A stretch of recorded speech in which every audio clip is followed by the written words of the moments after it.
Long before the grand temples rose above the waters of Lake Texcoco, before the Eagle warriors marched across the Valley of Mexico, and before the name Aztec struck fear into the hearts of neighboring peoples, there existed only a wandering tribe with a dream and a divine promise.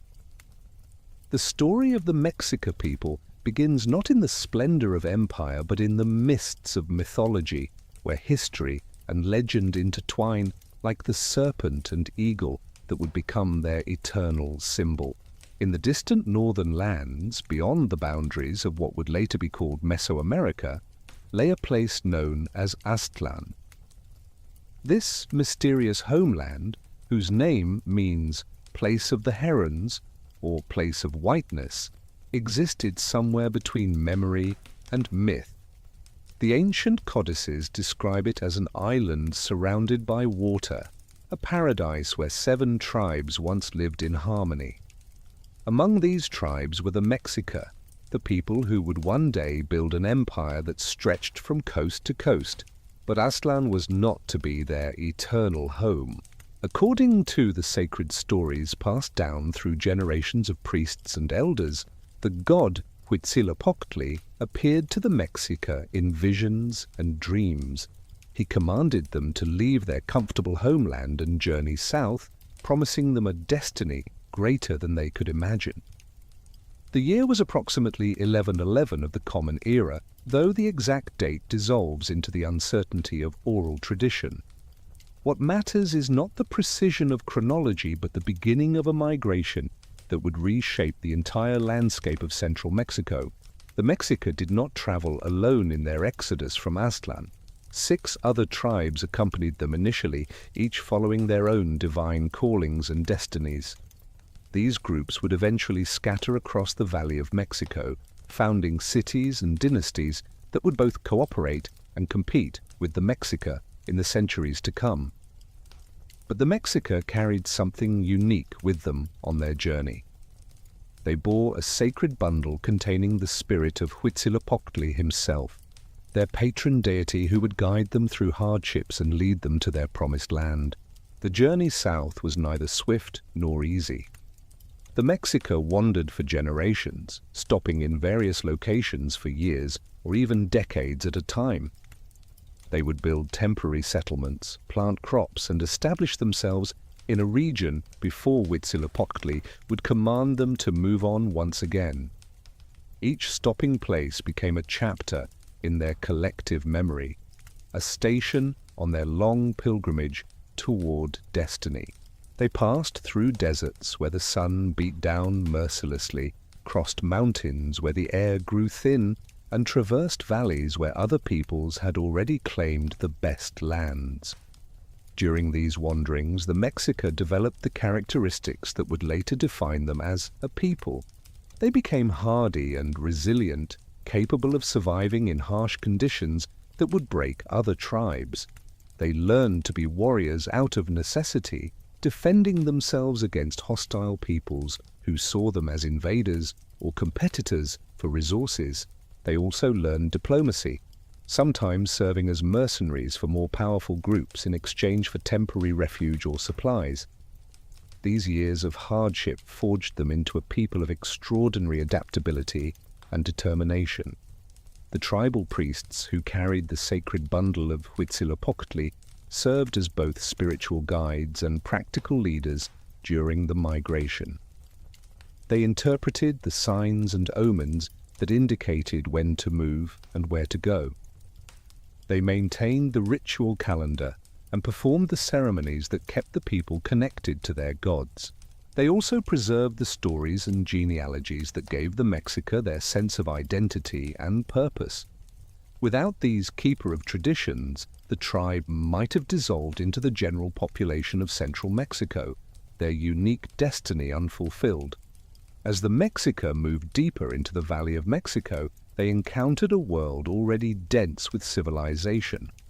The valley was not an empty wilderness waiting to be claimed, but a complex political landscape dominated by powerful city-states. The great city of Culhuacan claimed descent from the legendary Toltecs, carrying the prestige of that fallen empire. Azcapotzalco, ruled by the Tepanec people, was growing into a major power that would soon dominate the entire region.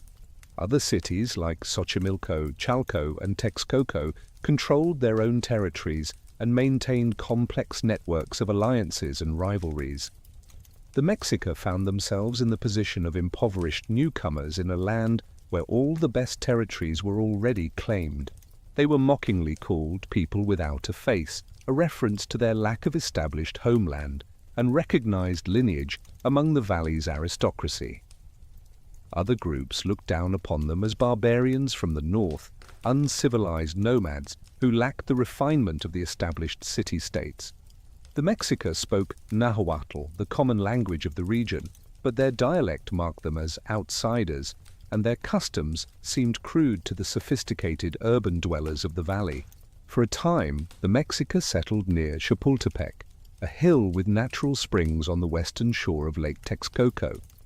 This location offered strategic advantages and access to fresh water, making it an ideal place to establish themselves. They began to prosper there, building homes and temples, planting fields and increasing their numbers, but their growing success attracted the hostile attention of neighboring powers. The established cities saw the Mexica as a threat to the existing balance of power, and they formed an alliance to drive these upstart newcomers from Chapultepec. The attack came suddenly and with overwhelming force. The combined armies of several city-states descended upon the Mexica settlement, destroying their homes and temples, killing many warriors, and taking others as captives. The survivors scattered in different directions, their unity temporarily broken. Some were enslaved by the victorious cities, while others fled into the marshes around Lake Texcoco. It seemed as though the long journey from Aztlan had ended in disaster, the divine promise of Huitzilopochtli proven false. Yet even in this moment of apparent defeat, the seeds of future greatness were being planted. A group of Mexica refugees sought protection from the city of Culhuacan, whose rulers allowed them to settle in a rocky, snake-infested area called Tizapan. The land was considered worthless by the Culhua people, fit only for these desperate refugees. But the Mexica surprised everyone by not merely surviving in this harsh environment, but thriving. They cleared the rocks, killed the snakes, and even began eating them as a source of protein, earning both disgust and grudging respect from their neighbors. Living under the protection and domination of Culhuacan, the Mexica served as warriors for their overlords, fighting in their wars and learning the military tactics of the valley's most sophisticated armies. They also began to intermarry with the Culhua nobility, creating genealogical connections that would later allow them to claim descent from the prestigious Toltec lineage. This period of subjugation was transforming the Mexica from nomadic outsiders into people who understood the complex political and cultural dynamics of the Valley of Mexico. But the relationship with Culhuacan ended in a shocking incident that would become infamous in Mesoamerican history. According to the traditional accounts, Huitzilopochtli commanded the Mexica to ask the ruler of Culhuacan for his daughter to become their goddess and bride of their patron deity. The ruler, perhaps seeing this as an honor or a way to strengthen ties with his subjects, agreed. But the Mexica, following what they believed were divine instructions, sacrificed the princess and flayed her skin, which a priest then wore during a religious ceremony to which they invited her father. When the Culhua ruler discovered what had happened to his daughter, his rage was boundless. The Mexica were expelled immediately, forced to flee once again into the marshes of Lake Texcoco. This time, however, their flight would lead them not to another temporary refuge, but to their ultimate destiny. As they wandered through the swampy islands of the lake, living on fish, birds, and whatever plants they could gather, the priests reported a miraculous vision. On a small, uninhabited island, they saw an eagle perched on a nopal cactus, devouring a serpent. This was the sign Huitzilopochtli had promised them generations ago, the indicator of where they should build their permanent home. The year was 1325, though some sources suggest 1345, and the exact date matters less than the momentous nature of what was about to begin. The island was far from ideal for establishing a city. It was small, swampy, and lacked building materials like wood and stone. It was surrounded by the territories of hostile or indifferent city-states who controlled the mainland shores. But the Mexica had not traveled for 2 centuries to be deterred by such obstacles. They began the backbreaking work of building their city, which they called Tenochtitlan, meaning place of the prickly pear cactus. They drove wooden stakes into the lake bed to create foundations, brought soil from the mainland to expand their island, and constructed simple reed houses that would later be replaced by stone palaces and temples. The early years in Tenochtitlan were marked by extreme hardship and constant struggle for survival. The Mexica had to develop innovative solutions to the challenges of island living. They created chinampas, artificial agricultural islands made by piling up mud and vegetation in the shallow parts of the lake, held in place by wooden posts and willow trees. These floating gardens would eventually become one of the most productive agricultural systems in the pre-Columbian Americas, but in the beginning they barely produced enough to feed the small population. The Mexica also had to navigate the complex political situation of the Valley of Mexico from their island refuge. They were surrounded by powerful enemies and potential allies, needing to carefully balance submission with assertion of their growing strength. They paid tribute to Azcapotzalco, the dominant power in the region, essentially accepting status as a subordinate ally of the Aztec Empire. This arrangement provided them with protection and access to mainland markets, crucial for obtaining the resources they needed to build their city. Despite their humble position, the Mexica began to develop the institutions and practices that would later characterize their empire. They established a dual leadership system, with a Huey Tlatoani serving as the supreme ruler and a Cihuacoatl acting as a secondary leader and advisor. They organized their growing population into calpulli, neighborhood groups that combined kinship ties with territorial administration. They built their first temple to Huitzilopochtli, a modest structure that would later be replaced by the magnificent Templo Mayor. The Mexica also began to participate more actively in the valley's constant warfare, serving as mercenaries and allies to various powers. Their warriors gained reputation for fierceness and discipline, making them valuable allies despite their poverty and low status. They learned the political art of playing different powers against each other, supporting Azcapotzalco in some conflicts while secretly building relationships with potential future allies. This period of apprenticeship in the harsh realities of Valley of Mexico politics would serve them well when their opportunity for independence finally arrived. As Tenochtitlan grew from a collection of reed huts to a proper city with stone buildings and temples, the Mexica population increased through both natural growth and immigration. Other displaced or adventurous people joined them on the island, attracted by opportunities in this new settlement or fleeing troubles in their own communities. The city began to develop its own identity, distinct from but connected to the broader cultural traditions of central Mexico. The Mexica were no longer just wandering nomads or despised refugees. They were becoming the Tenochca, the people of Tenochtitlan, with their own territory, their own traditions, and their own destiny still unfolding before them. The island city of Tenochtitlan had grown from swampland to a modest urban center by the early 15th century, but the Mexica remained vassals to the powerful Aztec Empire of Azcapotzalco.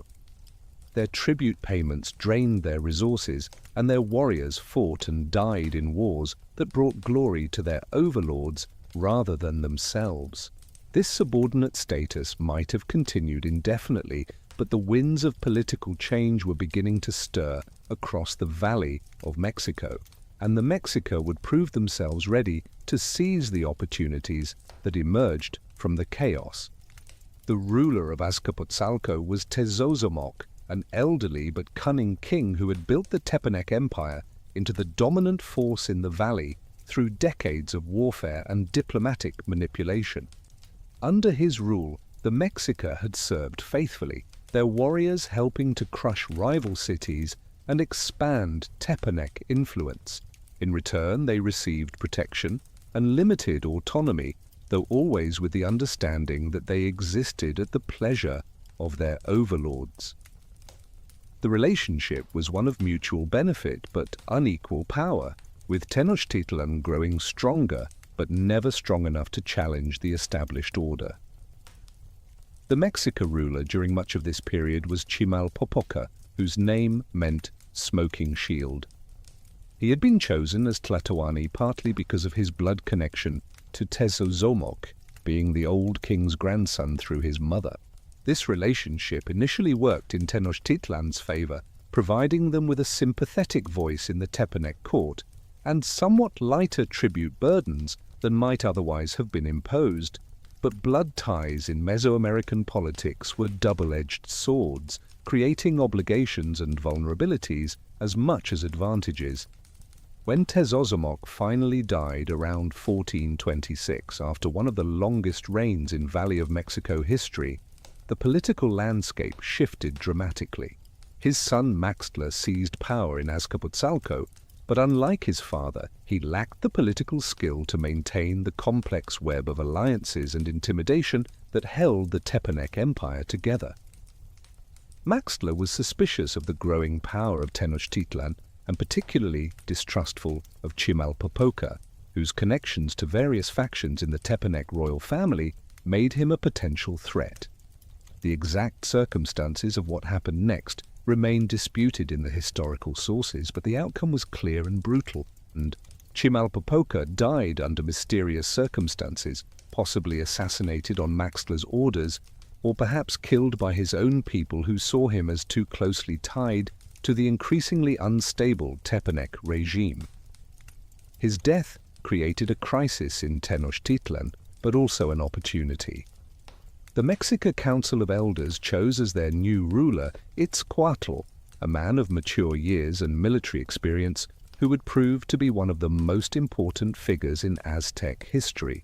Itzcoatl, whose name meant obsidian serpent, understood that the death of Tezozomoc and the instability under Maxtla had created a unique moment when the established order could be overthrown. But he also knew that Tenochtitlan alone could never defeat the Tepanec Empire. What was needed was an alliance of cities united in their desire to throw off Tepanec dominance. He found willing partners in Nezahualcoyotl, the exiled prince of Texcoco who sought to reclaim his throne, and the leaders of Tlacopan, a smaller city that chafed under Tepanec rule.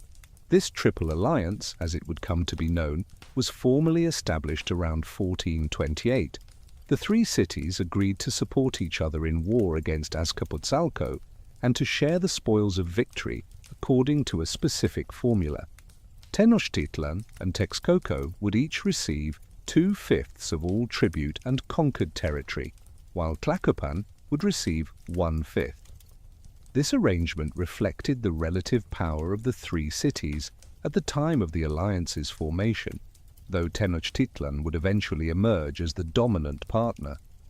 The war against Azcapotzalco was fierce and desperate.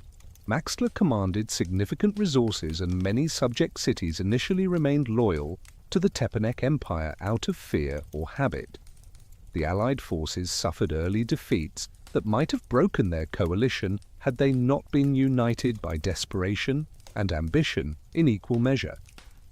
The Mexica warriors fought with particular intensity, knowing that defeat would mean not just continued subjugation, but likely annihilation as punishment for their rebellion. The turning point came with the siege of Azcapotzalco itself. The Allied armies surrounded the Tepanec capital, cutting off its supply lines and slowly tightening the noose. The siege lasted over 100 days, with desperate fighting for every neighborhood and temple complex. When the city finally fell, Maxtla fled but was later captured and executed. The destruction of Azcapotzalco was thorough and deliberate, its temples burned, its palaces looted, and its population either killed, enslaved, or scattered to the winds. With the fall of the Tepanec Empire, the Triple Alliance emerged as the new dominant power in the Valley of Mexico. But this was just the beginning of Mexica expansion.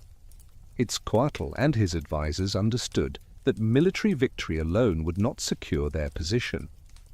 They needed to establish new systems of control and administration that would prevent future rebellions while extracting maximum benefit from conquered territories. The Mexica developed a sophisticated system of indirect rule that would characterize their empire for the next century. Rather than attempting to directly govern all conquered territories, they typically left local rulers in place as long as they acknowledged Mexica's supremacy and paid regular tribute. This tribute took many forms, including precious materials like gold, jade, and turquoise, practical goods like cloth, weapons, and building materials, and food products such as maize, beans, and cacao. The tribute lists were carefully maintained by specially trained scribes, and failure to meet tribute obligations brought swift and brutal punishment. Military innovation played a crucial role in Mexica expansion during this period. They refined the traditional Mesoamerican weapons of war, including the macuahuitl, a wooden sword embedded with obsidian blades sharp enough to decapitate a horse. They developed new tactical formations and strategies, emphasizing mobility and shock tactics over static defense. Most importantly, they created a military culture that made warfare central to social advancement and religious obligation. The Mexican military system was built around a hierarchy of warrior societies, each with its own customs, privileges, and responsibilities. Young men began their military training in the Telpochcali schools, where they learned basic combat techniques and military discipline. Those who showed promise could advance to become eagle warriors or jaguar warriors, elite units distinguished by their elaborate costumes mimicking their namesake animals. The highest military honors went to those who captured enemies for sacrifice, with specific rewards for capturing 4, 5, or more enemy warriors in battle. This emphasis on capture rather than killing shaped Mexica warfare in distinctive ways. Battles often resembled massive capture competitions more than attempts at annihilation, though the ultimate fate of captives in ritual sacrifice was no less final than death on the battlefield. This system created a self-reinforcing cycle where military success brought social status, which motivated more military activity, which required more wars to provide opportunities for advancement. Under Itzcoatl's successor, Moctezuma Ilhuicamina, who ruled from 1440 to 1469, the pace of expansion accelerated dramatically. Moctezuma, whose name meant "he who frowns like a lord," was a skilled military commander who had served as the top general under Itzcoatl. His reign marked the transformation of the Triple Alliance from a regional power in the Valley of Mexico to an empire that reached far beyond the mountains surrounding the valley. Moctezuma's campaigns extended Mexican influence to the Gulf Coast, where they conquered the rich provinces of the Totonac people. These coastal territories provided access to tropical products unavailable in the high valleys of central Mexico, including cacao, rubber, jaguar pelts, and brilliant feathers from tropical birds.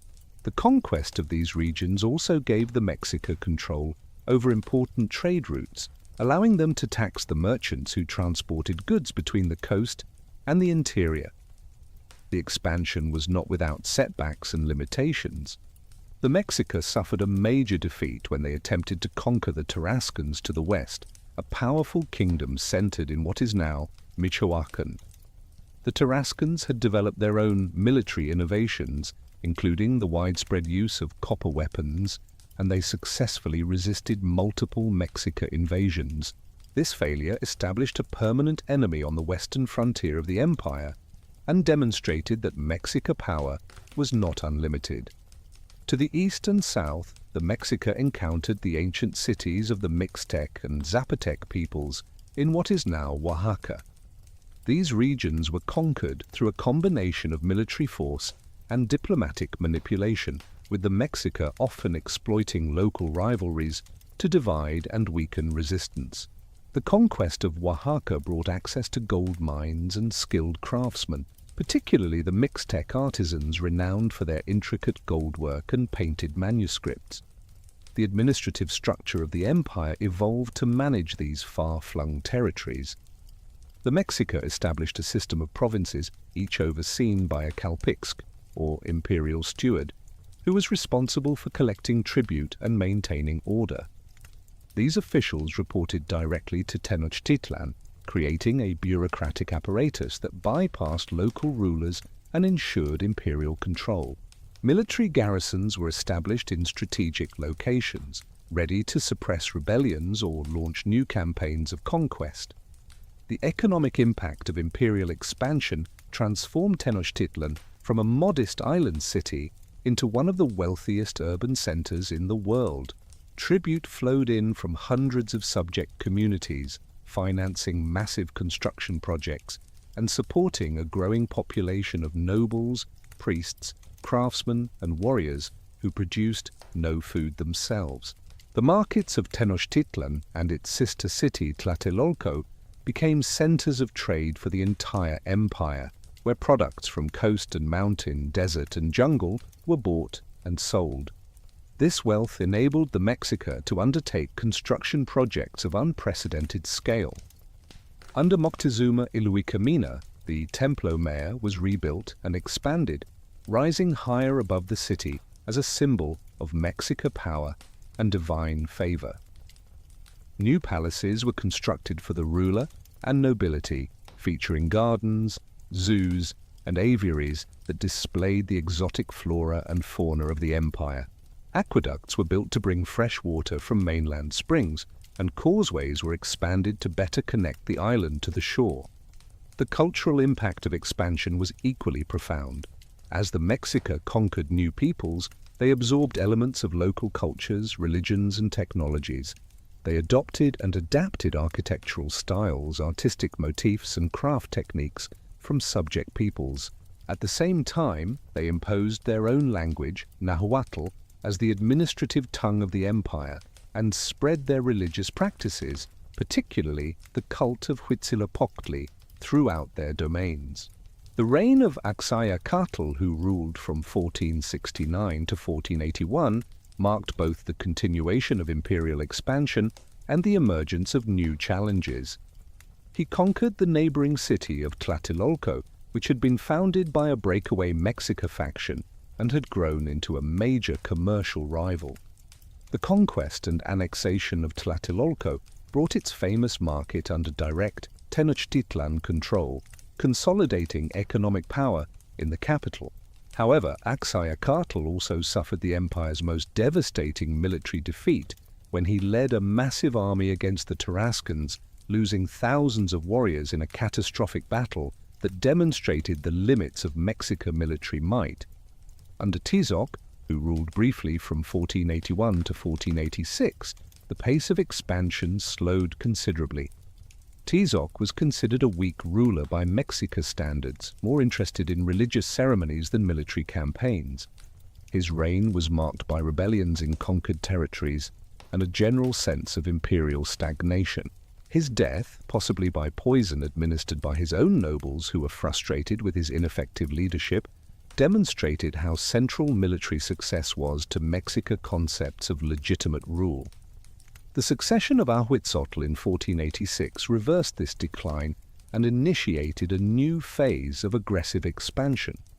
Ahuitzotl was a warrior in the classical Mexica mold, personally leading armies in campaigns that extended the empire to its greatest territorial extent. He conquered regions along the Pacific coast, pushed deep into Central America, and suppressed rebellions with a brutality that became legendary even by Mexica standards. Under his rule, the empire reached from ocean to ocean, encompassing hundreds of different ethnic groups and language communities. Ahuitzotl also oversaw the greatest building projects in Tenochtitlan's history, including another reconstruction and expansion of the Templo Mayor. The dedication ceremony for this new temple in 1487 featured the sacrifice of thousands of captives, a display of power and religious devotion that both awed and horrified observers from across Mesoamerica. The exact number of victims remains debated, with some sources claiming as many as 80,000, though modern historians consider this figure greatly exaggerated. The administrative and military systems refined during this period of expansion created a distinctive imperial structure. Unlike many empires that sought to impose uniform culture and direct administration, the Mexica Empire remained remarkably decentralized. Local rulers maintained considerable autonomy as long as they fulfilled their tribute obligations and provided military support when required. This system allowed the Mexica to control vast territories with relatively small administrative and military forces, but it also created inherent instabilities that would later prove fatal. By the time Moctezuma Xocoyotzin, better known as Moctezuma II, assumed the throne in 1502, the Mexica had transformed themselves from despised refugees to masters of an empire encompassing millions of subjects. The journey from the reed huts of early Tenochtitlan to the palaces and temples that now dominated the Valley of Mexico had taken less than 2 centuries. The Mexica had proven themselves capable of adapting, learning, and ultimately dominating the complex political landscape of Mesoamerica. Yet even at this moment of apparent triumph, the seeds of destruction were already being sown, and the very systems that had enabled their rise would contribute to their eventual fall. The morning mists rising from Lake Texcoco would reveal a city coming to life in patterns unchanged for generations, where each person knew their place in an intricate social web that stretched from the humble farmer to the divine ruler. Aztec society was built upon layers of hierarchy and obligation, creating a world where your birth largely determined your life's path, yet careful navigation of social rules could sometimes elevate even the lowborn to positions of respect and authority. This complex social structure was not merely a system of oppression, but a carefully balanced organism where each part played an essential role in maintaining the whole. At the apex of society stood the Huey Tlatoani, the great speaker who served as both political ruler and divine intermediary between the human and supernatural realms. He was not merely a king, but a semi-divine figure whose very presence maintained the cosmic order. When he walked through the city, common people were forbidden to look directly at him, keeping their eyes cast downward in recognition of his sacred status. His palace was a city within the city, containing hundreds of rooms for administrators, servants, concubines, and the countless functionaries required to run an empire. Below the ruler came the Pipiltin, the hereditary nobility who formed the backbone of imperial administration and military leadership. These nobles traced their lineages back to the founding families of Tenochtitlan or to the rulers of conquered cities who had been incorporated into the imperial hierarchy. Noble status brought privileges including the right to own land privately, wear certain restricted clothing and jewelry, have multiple wives, and send their children to the exclusive Kalmakak schools. But these privileges came with obligations to serve in government, lead in war, and maintain the standards of behavior expected of their class. The nobility was not a uniform group but contained its own complex hierarchies and distinctions. At the highest level were the Tlatoani's close relatives, who held the most important government positions and from whom future rulers would be chosen. Below them came the provincial nobility, rulers of subordinate cities who maintained local authority while acknowledging imperial supremacy. The military nobility included those who had earned their status through battlefield achievements, capturing enemies for sacrifice and demonstrating the martial virtues that the Mexica prized above all others. The Tecutli represented a special category of nobility, lords who controlled their own estates and commanded groups of dependent commoners.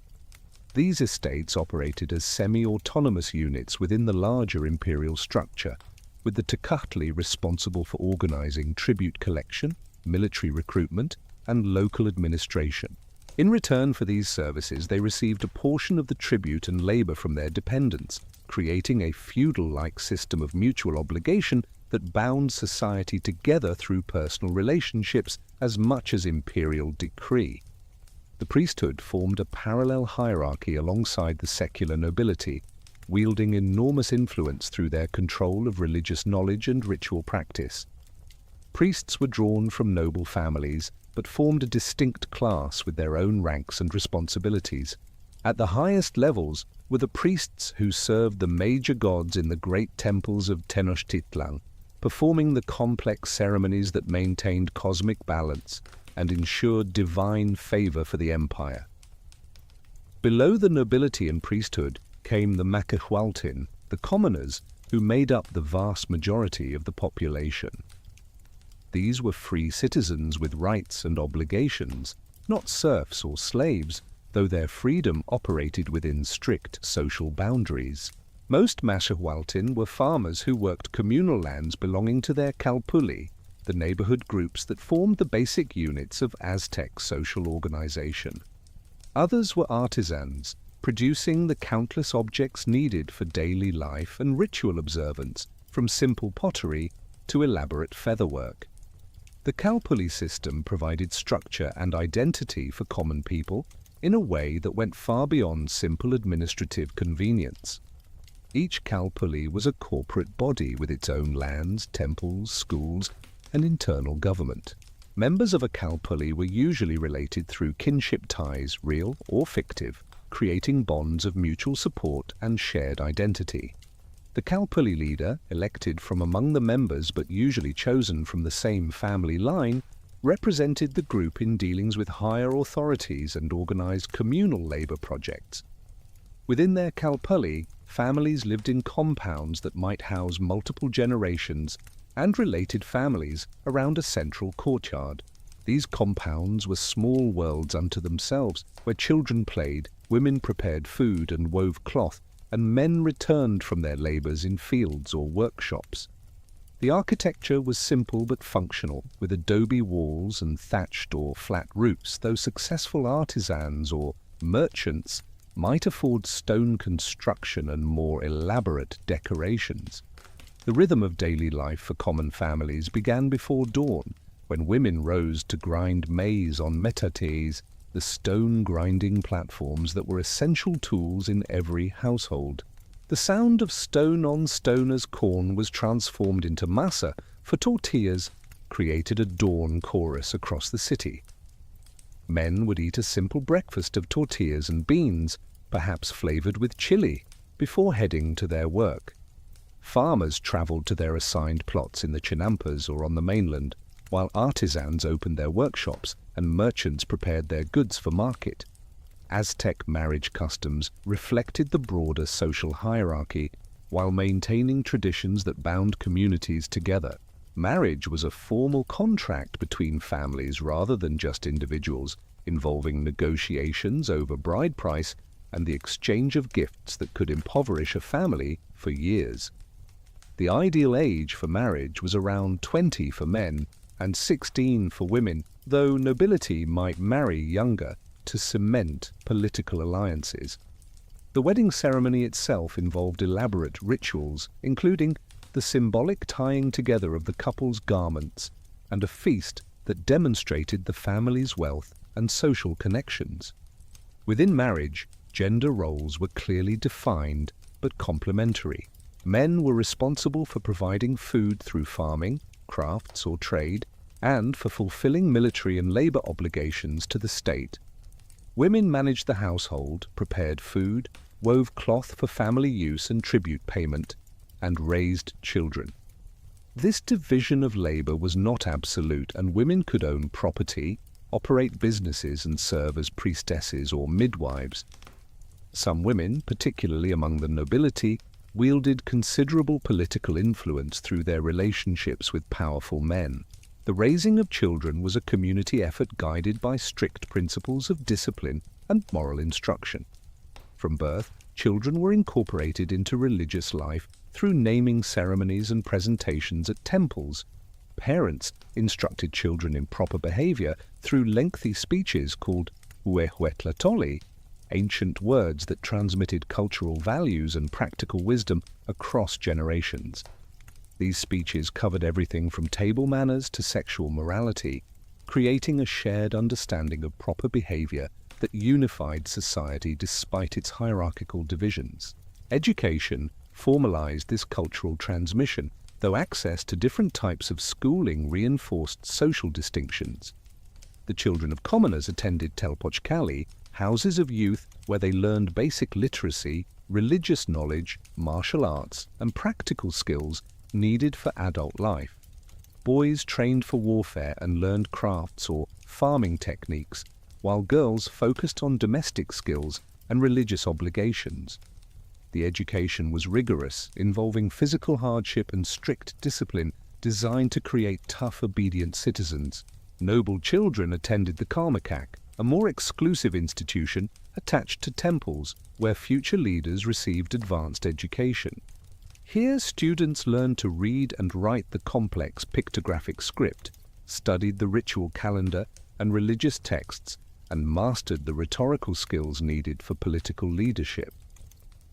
The discipline was even harsher than in the telpochcali, with students enduring cold baths, nighttime vigils, bloodletting, and other hardships designed to prepare them for the responsibilities of rule.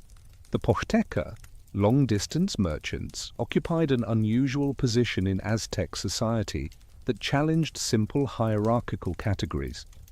Though technically commoners, successful merchants could accumulate wealth rivaling that of nobles, yet they were required to hide their prosperity to avoid arousing jealousy. They lived in their own kalpali, followed their own customs, and worshipped their own patron deity. Their trading expeditions to distant lands served commercial, diplomatic, and intelligence-gathering functions, making them essential to imperial expansion despite their ambiguous social status. The merchant guilds maintained their own courts and laws, trained their children in specialized schools, and conducted elaborate rituals before and after trading expeditions. When a merchant died on a trading journey, he was honored as a warrior who had fallen in battle, reflecting the dangers of travel through hostile territories. The most successful merchants could purchase their way into quasi-noble status through lavish feasts and gift-giving, though they could never fully overcome the stigma of their common origins. Artisans formed another distinct group within Aztec society, ranging from humble potters to master craftsmen who created works of art for temples and palaces. Certain crafts were restricted to particular ethnic groups or neighborhoods, creating specialized communities with jealously guarded trade secrets. The Amanteca featherworkers, for example, formed an exclusive guild that created the elaborate headdresses and cloaks worn by nobility and gods.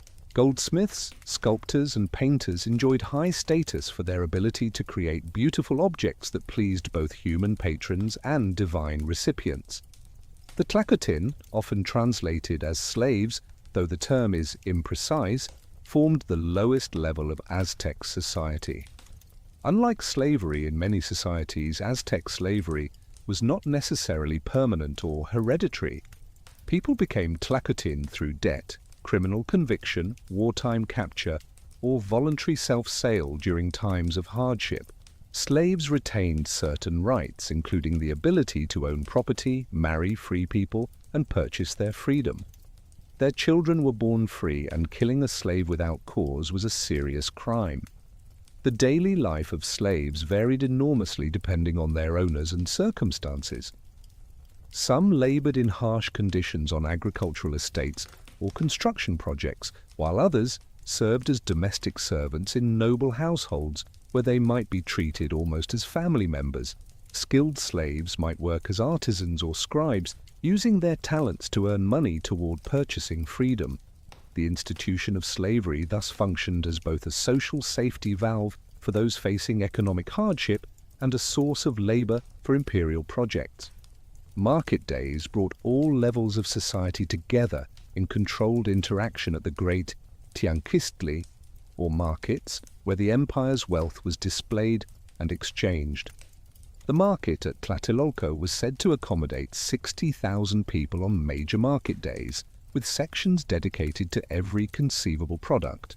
Here, farmers sold their surplus crops, artisans displayed their wares, and merchants offered exotic goods from distant provinces.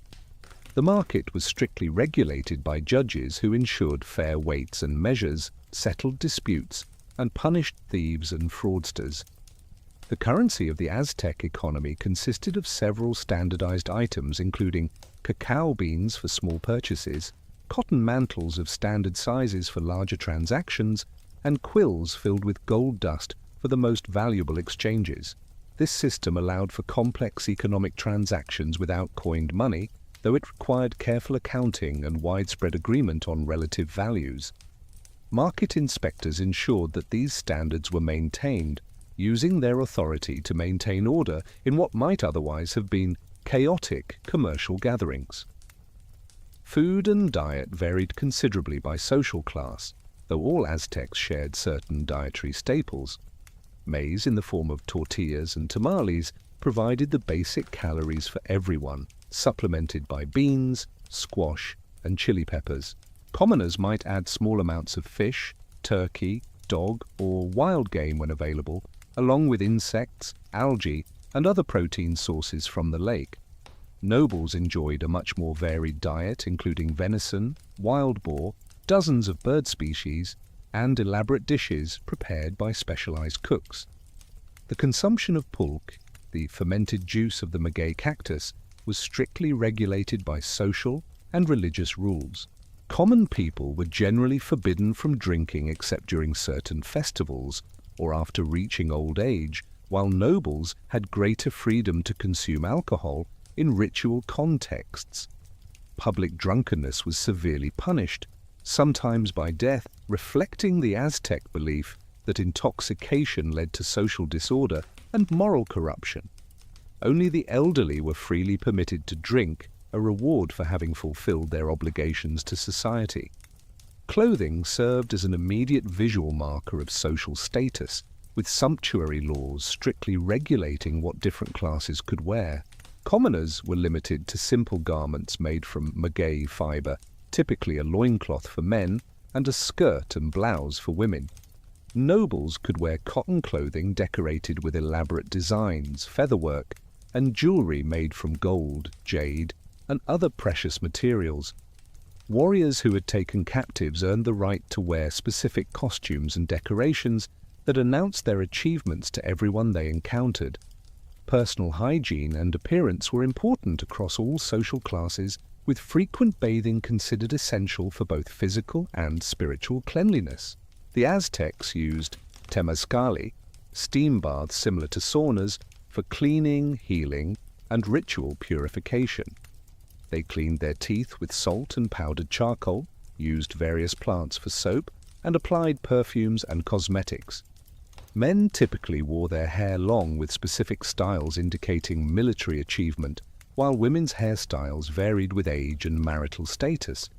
Recreation and entertainment provided relief from the strict demands of Aztec society, though even leisure activities often carried religious or social significance.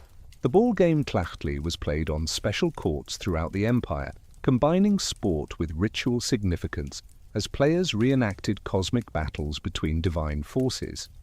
Patoli, a board game similar to Pachisi, was popular among all classes despite periodic attempts to ban gambling on its outcomes. Music, dancing, and poetry provided other forms of entertainment, with nobles competing to compose the most elegant verses for special occasions. The Aztec calendar structured both daily life and special celebrations, creating a rhythm of work and festival that united society in shared observance. The solar calendar of 365 days was divided into 18 months, of 20 days plus 5 unlucky days at year's end. Each month featured specific festivals honoring particular gods, involving the entire population in elaborate ceremonies that reinforced social hierarchies while creating moments of communal celebration. During these festivals, normal social rules might be temporarily relaxed, allowing commoners to wear finer clothes, consume special foods, and participate in rituals normally reserved for the elite. This complex social system created a society of remarkable cohesion despite its rigid hierarchies and potential for oppression. Each person knew their place and responsibilities, finding meaning and identity within their assigned role. The system provided security and structure in a world where supernatural forces constantly threatened chaos, where drought, disease, or military defeat could destroy everything overnight. Yet it also contained the tensions and contradictions that would ultimately contribute to its downfall when confronted with external challenges it was never designed to address. The universe, according to the Aztecs, was a fragile creation, constantly threatened by chaos and dependent upon the careful maintenance of divine relationships through ritual, sacrifice, and devotion.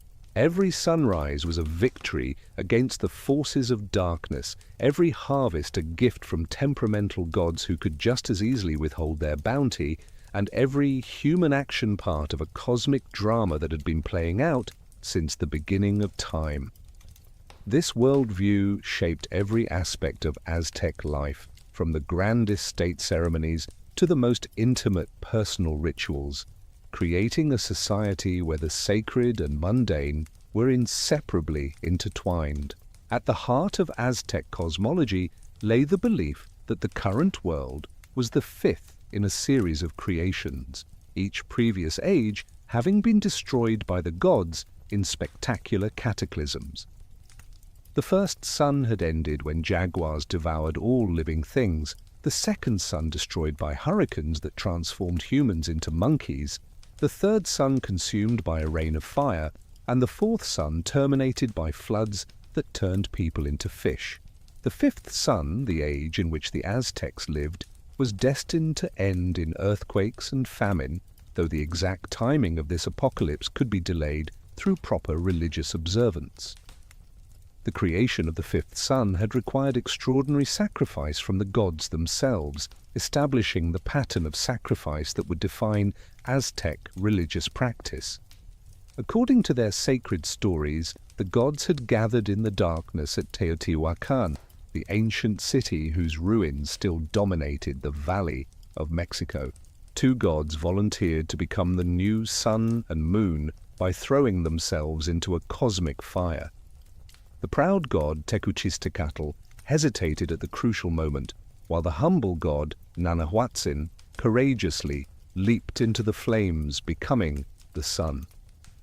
Tenochtitlan, shamed by his cowardice, finally followed and became the moon, his light dimmed as punishment for his hesitation. But creating the sun was not enough to set it in motion across the sky. The other gods had to sacrifice themselves, offering their blood to provide the energy needed for the sun's daily journey. This primordial sacrifice established the fundamental covenant between gods and humans that structured Aztec religion. Just as the gods had given their blood to create and maintain the world, humans must offer their blood in return to keep the universe functioning.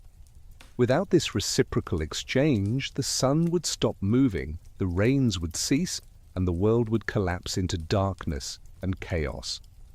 The Aztec pantheon contained hundreds of deities, each with specific roles, attributes, and demands.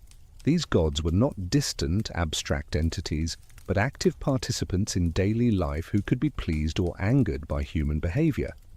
They were complex figures capable of both creation and destruction, often embodying contradictory aspects that reflected the dualistic nature of existence.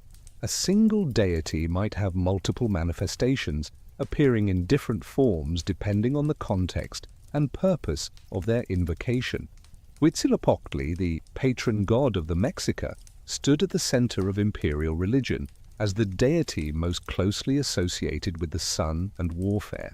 Born fully grown and armed from his mother Coatlica, he had immediately killed his jealous siblings who threatened to murder their mother for her mysterious pregnancy. This violent birth myth established Huitzilopochtli as a warrior god, who protected his chosen people through strength and sacrifice.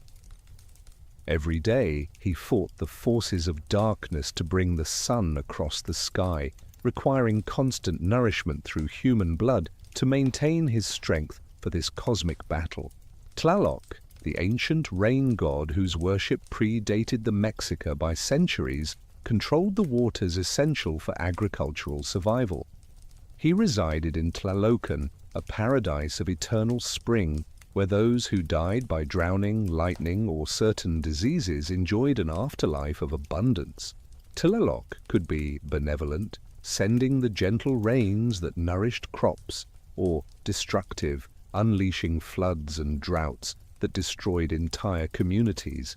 His priests studied cloud formations and weather patterns, combining empirical observation with ritual practice to predict and influence meteorological events.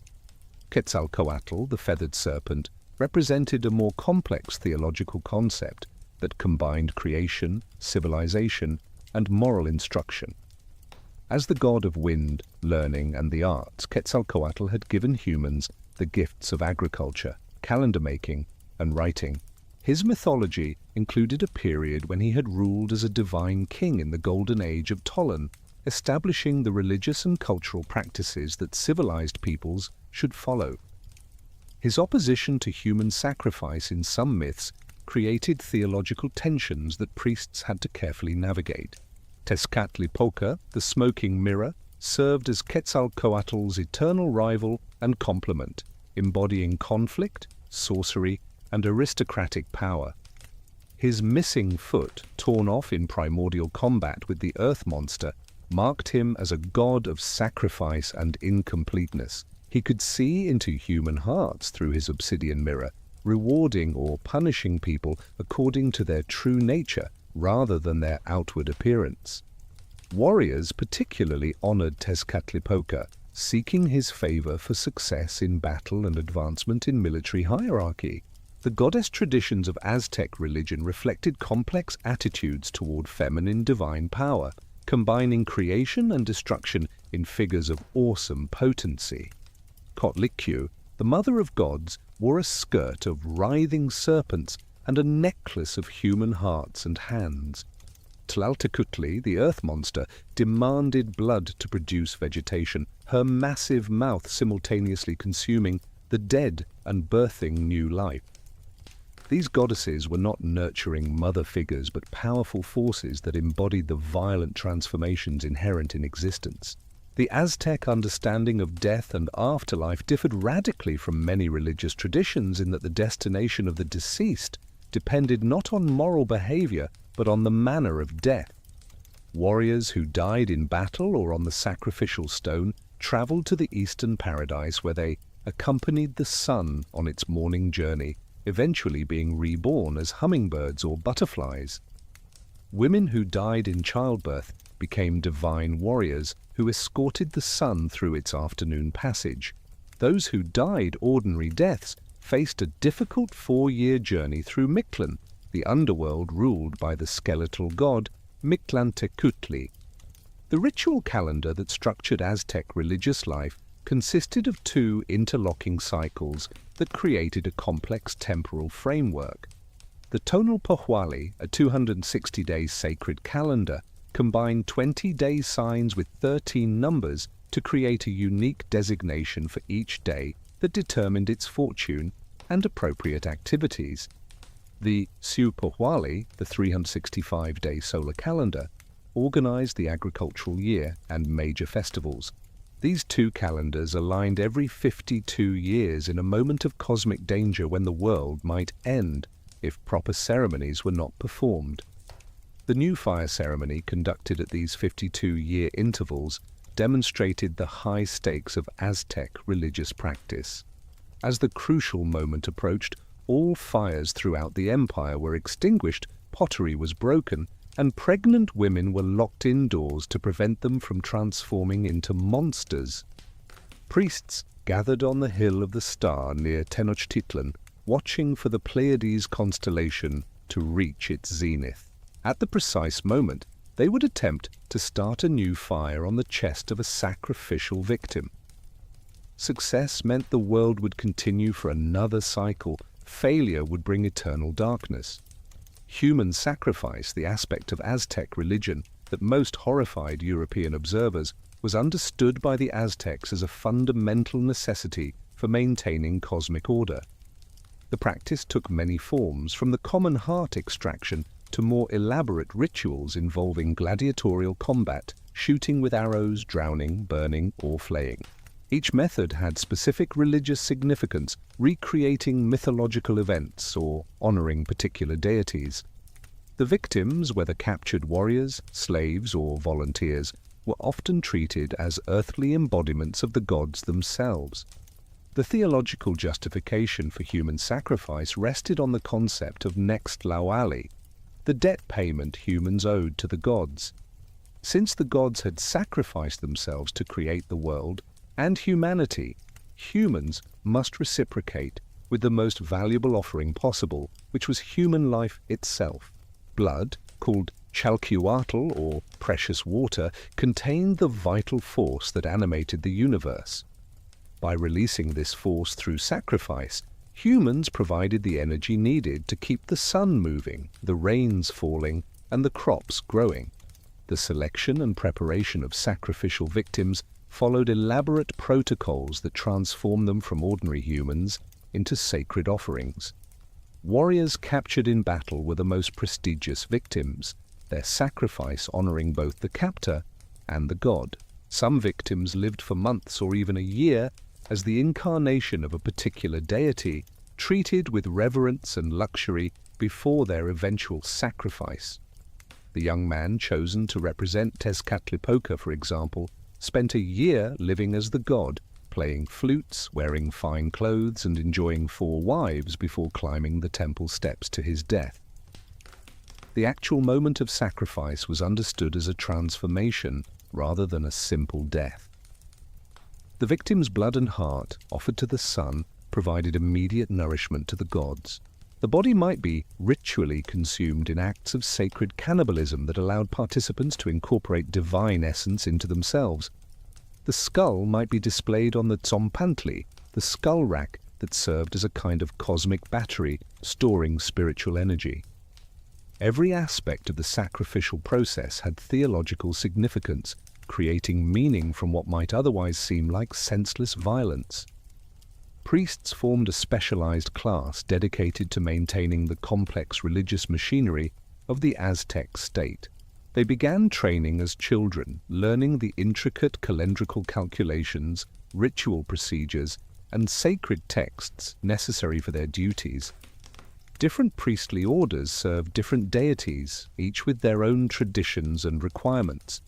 Some priests practiced extreme austerities, including bloodletting, fasting, and sleep deprivation, to achieve the spiritual states necessary for communicating with the gods.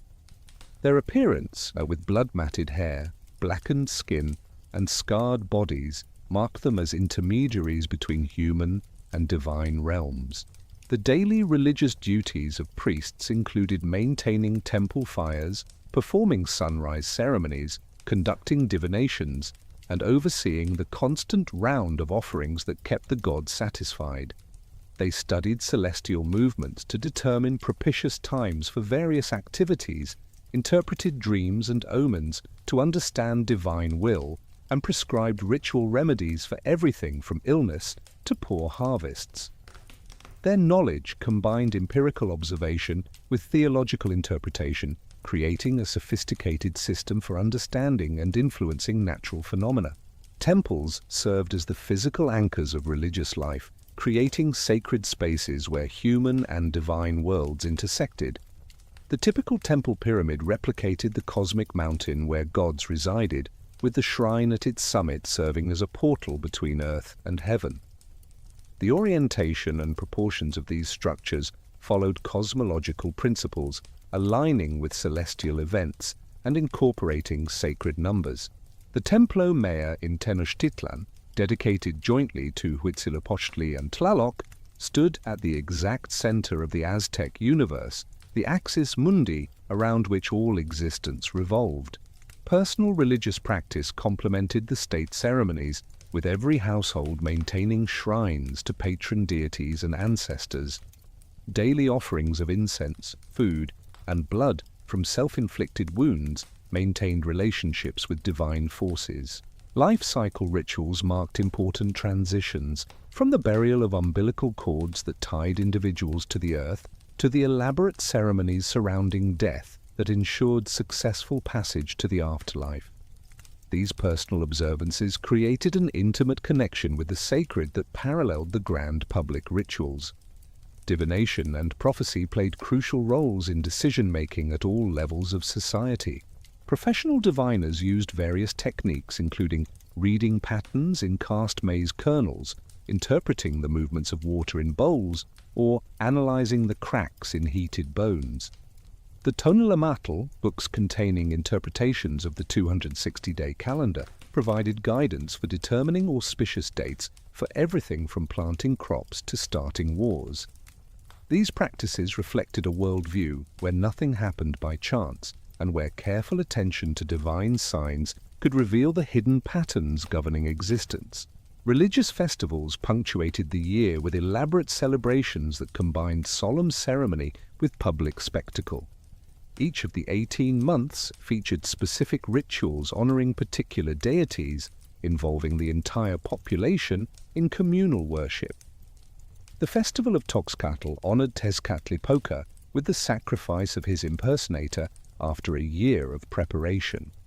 During Oxpanistli, celebrating the harvest goddess, mock battles and the sacrifice of a woman representing the deity ensured agricultural fertility. These festivals reinforced social bonds while maintaining the cosmic order through collective participation in sacred drama.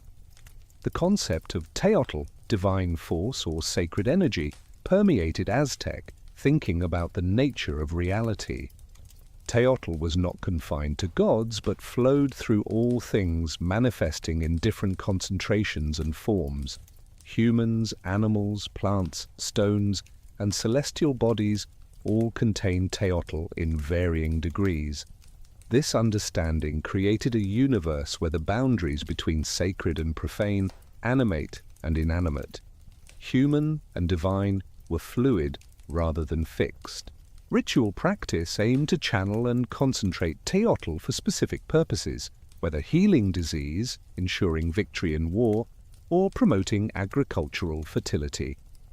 Mythology provided the narrative framework that gave meaning to religious practice, preserving in story form the fundamental truths about existence.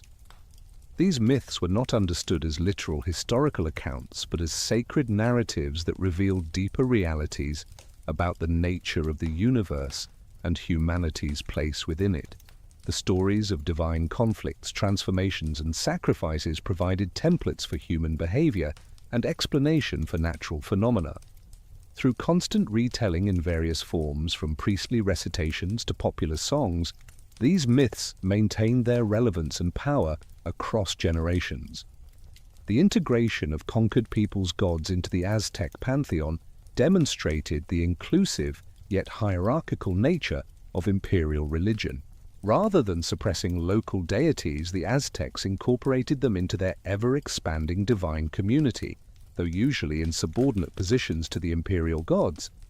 This religious syncretism helped legitimize Aztec rule while allowing subject peoples to maintain their traditional practices within the new imperial framework. The great temples of Tenochtitlan included shrines to dozens of foreign gods, creating a cosmopolitan sacred center that reflected the diversity of the empire. The relationship between religion and politics in Aztec society was so intimate that they cannot be meaningfully separated. The Huey Tlatoani was both political ruler and high priest, performing crucial ceremonies that only he could conduct. Military campaigns were religious exercises aimed at capturing victims for sacrifice and extending the dominion of Aztec gods.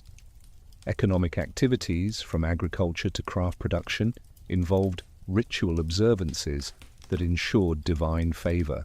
Law and morality derived their authority from religious sanction, with crimes understood as offenses against divine order as much as social transgression.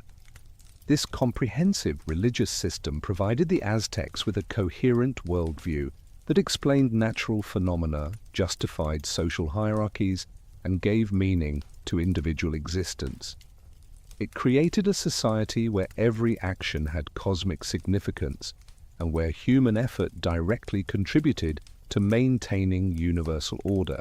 Yet this same system, with its demand for constant warfare and human sacrifice, would prove incomprehensible to Spanish conquistadors, whose own religious certainties would clash catastrophically with those of the Aztecs. The depth of this religious commitment would both inspire desperate resistance to Spanish conquest and facilitate the ultimate transformation of Aztec spirituality into new syncretic forms that would survive the collapse of the empire itself. The morning sun would catch the white limestone of pyramids rising from the lake, transforming Tenochtitlan into a vision that seemed to float between water and sky. A city that Spanish conquistadors would later compare to the enchanted places described in tales of chivalry. By the early 16th century, this island metropolis had grown into one of the largest cities in the world, housing perhaps 250,000 souls in a marvel of urban planning that surpassed most European capitals in both size and sophistication. The city represented the culmination of centuries of Mesoamerican architectural and engineering knowledge, adapted and perfected by the Mexica to create something entirely unique in human history. The foundation of Tenochtitlan's greatness lay literally in the mud of Lake Texcoco, where ingenious engineering had transformed swampland into solid ground capable of supporting massive stone structures. The process began with driving wooden pilings deep into the lakebed, creating frameworks that were then filled with rocks, rubble, and earth. Layer upon layer of construction raised the city above flood level, while creating stable platforms for buildings that would otherwise have sunk into the soft lake bottom. This artificial landscape required constant maintenance, with armies of workers dredging canals, reinforcing foundations, and repairing the damage caused by the lake's fluctuating water levels. The city's layout followed a carefully planned design that combined practical functionality with cosmological significance. 4 great causeways extended from the central ceremonial district to the cardinal directions, dividing Tenochtitlan into 4 quadrants that mirrored the Aztec conception of the universe. These divisions were more than administrative conveniences. They represented the fundamental structure of existence, with the Templo Mayor at the center, serving as the axis mundi where all cosmic forces converged. Each quadrant contained neighborhoods with their own temples, markets, and administrative buildings, creating semi-autonomous units within the larger urban fabric. The causeway system that connected Tenochtitlan to the mainland represented one of the greatest engineering achievements of the pre-Columbian Americas. These were not simple bridges, but complex structures incorporating removable wooden sections that could be lifted to allow canoes to pass, or removed entirely to isolate the city from attack. The main causeway to Tepeyac in the north stretched nearly 5 miles, while those to Coyoacan and Iztapalapa in the south covered similar distances. Built wide enough for 8 horsemen to ride abreast, these causeways carried the constant traffic of people and goods that sustained the island city. Fresh water posed a particular challenge for an island city surrounded by the brackish waters of Lake Texcoco. The Mexica solved this problem through an elaborate system of aqueducts that brought spring water from the mainland heights of Chapultepec. The main aqueduct consisted of 2 parallel channels, each made from hollow logs sealed with mortar and supported by a stone causeway. This redundant design allowed one channel to be cleaned and maintained while the other continued to supply water. The engineering precision required to maintain proper gradient over miles of distance, including sections that crossed open water, demonstrated sophisticated understanding of hydraulic principles. The distribution of water within the city involved a complex network of ceramic pipes, public fountains, and private connections for noble residences. Water carriers filled their jars at designated points and delivered fresh water throughout the city, creating an entire economy around this essential service. The management of this system required dedicated officials who monitored flow rates, supervised maintenance, and resolved disputes over water rights. The Spanish conquistador Bernal Diaz del Castillo would later marvel at finding better water supply in Tenochtitlan than in many Spanish cities. Perhaps no innovation better exemplified Aztec agricultural genius than the chinampa system that surrounded and interpenetrated the city. These artificial islands, often called floating gardens though they were actually anchored to the lake bed, created incredibly productive agricultural land from open water. Construction began with reed mats laid on the lake surface and bordered with wooden stakes. Layers of lake mud, vegetation, and earth were piled on these foundations until they rose above water level. Willow trees planted around the edges sent roots deep into the lake bed, stabilizing the structures while their foliage provided shade for tender crops. The productivity of chinampas exceeded that of conventional agriculture by factors of 4 or 5, with some plots yielding up to 7 harvests annually. The constant moisture from the surrounding water, the fertility of the lake mud, regularly added as fertilizer, and the moderating effect of the lake on temperature extremes created ideal growing conditions.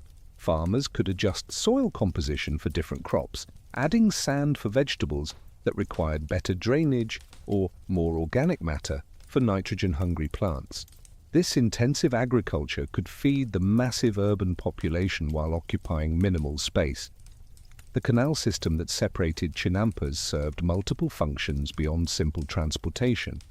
These waterways facilitated the movement of produce to markets, allowed farmers to access their plots by canoe, and provided habitat for fish, waterfowl, and other protein sources.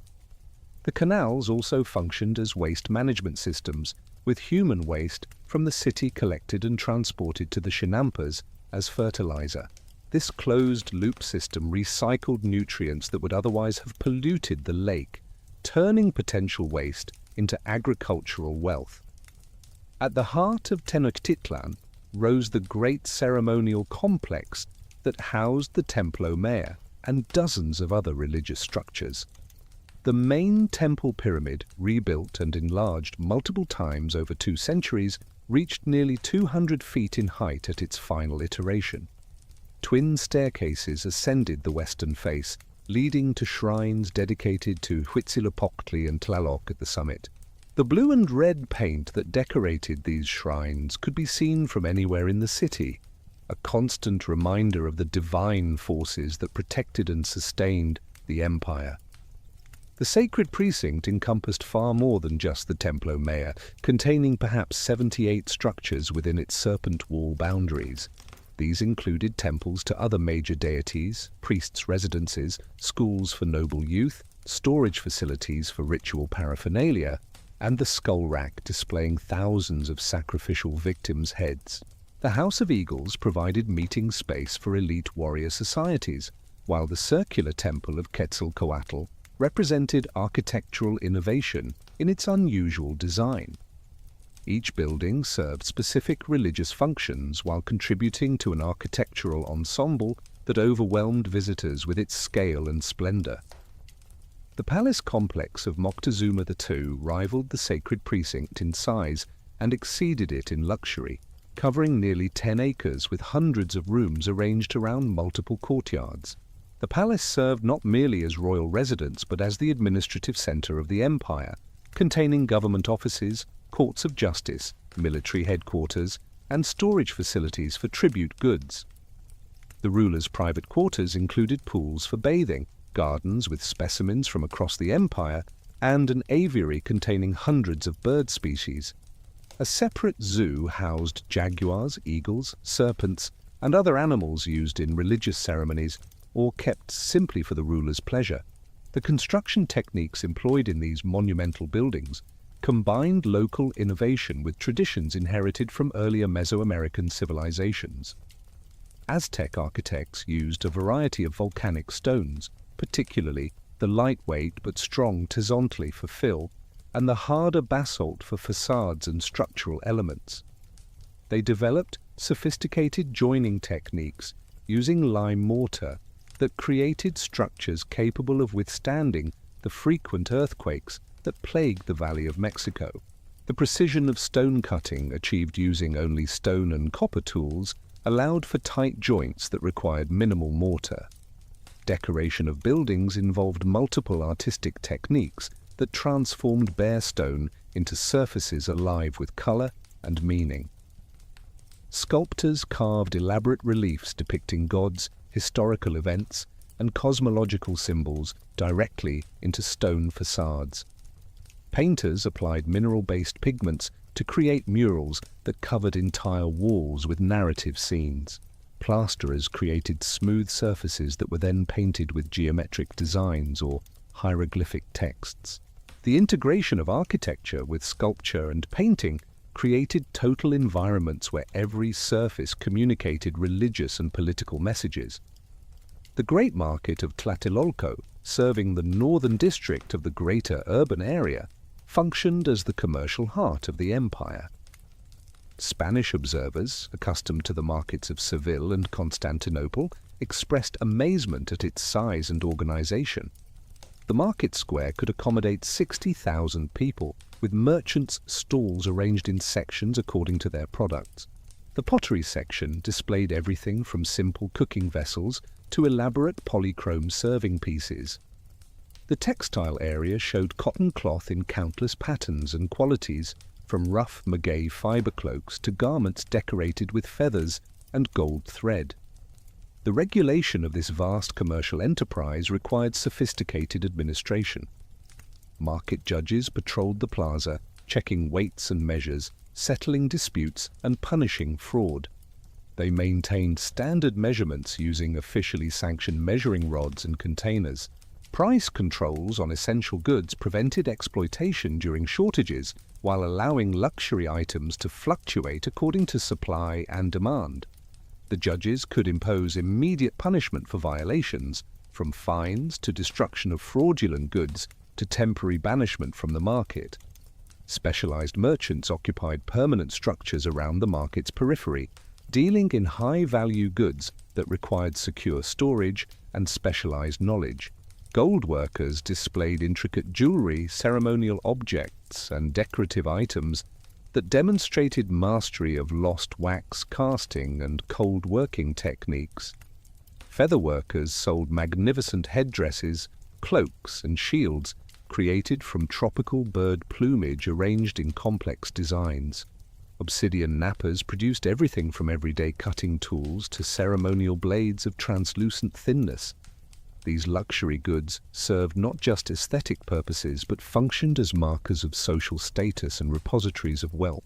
The residential architecture of Tenochtitlan varied dramatically according to social class, creating a cityscape that physically manifested social hierarchy. Noble palaces might contain 20 or 30 rooms arranged around interior courtyards, with separate areas for men's and women's activities, servants' quarters, storage facilities, and private temples. These complexes featured amenities like steam baths, gardens, and pools that demonstrated their owners' wealth and sophistication. The walls were often decorated with murals depicting mythological scenes or family histories, while precious objects displayed in special rooms testified to success in war or trade. Middle-class housing, occupied by successful artisans, minor officials, and established merchants, typically consisted of several rooms around a small courtyard. These houses were built of adobe brick or stone, depending on the family's resources, with flat roofs that served as additional living space in good weather.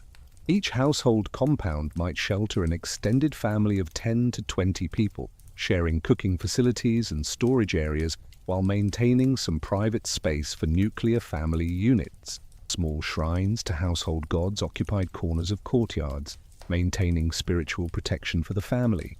The dwellings of common people were far more modest, often single-room structures housing entire families. Built from adobe bricks or wattle and daub construction, These homes contained minimal furniture beyond sleeping mats and storage containers.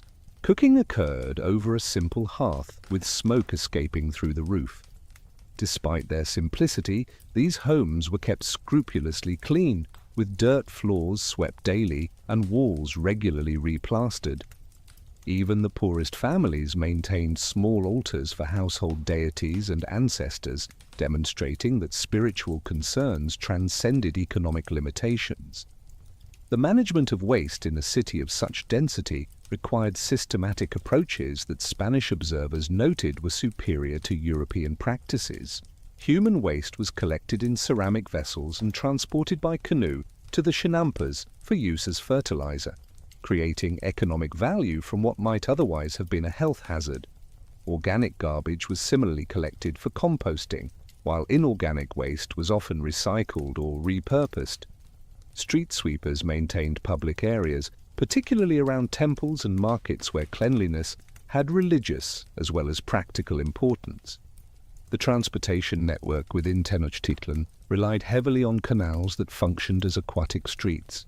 Major canals were wide enough for several canoes to pass simultaneously, while smaller channels provided access to individual households and neighborhoods. Bridges at regular intervals allowed pedestrian traffic to cross canals, with some bridges being removable for defense or to allow passage of larger vessels.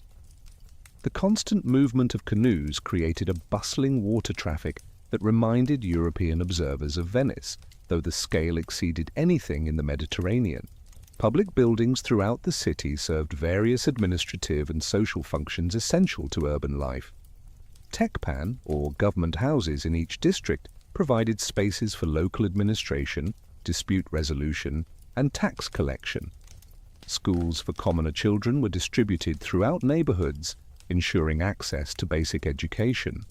Public granaries stored emergency food supplies against famine or siege, while armories contained weapons for distribution during military emergencies. These facilities created an infrastructure that supported both daily life and crisis management. The integration of religious architecture into the urban fabric meant that every neighborhood contained its own temple complex, serving local spiritual needs. While these local temples could not match the grandeur of the Templo Mayor, they provided essential ritual services for district residents. Daily offerings, life cycle ceremonies, and seasonal festivals occurred at these neighborhood temples, creating multiple centers of religious activity throughout the city. The priests serving these temples lived within the community, providing spiritual guidance and practical services like education and healing. Gardens and green spaces provided relief from urban density while serving practical and aesthetic functions. The royal gardens contained specimens collected from throughout the empire, organized according to medicinal, culinary, or ornamental uses. These collections served as research facilities where plant properties were studied and new agricultural techniques developed. Public gardens near temples created contemplative spaces for religious meditation, while private gardens in noble compounds demonstrated their owners' ability to create beauty and order from nature. The nocturnal life of Tenochtitlan differed markedly from the daytime bustle, with strict regulations governing nighttime activities. Curfews limited movement after dark except for those with official business, and warriors patrolled streets to maintain order. The darkness was punctuated by the glow of temple fires that burned continuously, tended by priests conducting nighttime rituals. The sounds of drums and conch shells from temples marked the watches of the night, creating an auditory landscape that reminded residents of divine presence, even in darkness. The technological infrastructure supporting this urban concentration included workshops producing goods for local consumption and export. Pottery kilns operated in designated areas where smoke would not affect residential neighborhoods. Obsidian workshops located near canals for easy transport of raw materials and finished products employed hundreds of skilled knappers producing tools and weapons. Textile production occurred in many homes, but also in larger workshops where standardized cloth was produced for tribute payments. These industries created employment for thousands, while generating wealth that supported the urban economy. The constant construction and renovation projects throughout the city required organized systems for obtaining and transporting building materials. Limestone quarries on the mainland provided stone for monuments and buildings, with massive blocks transported by canoe and human labor to construction sites. Timber from mountain forests was floated down rivers to the lake, then guided to the city. The organization required to coordinate these supply chains, maintain work crews, and manage construction projects demonstrated administrative sophistication comparable to any contemporary civilization.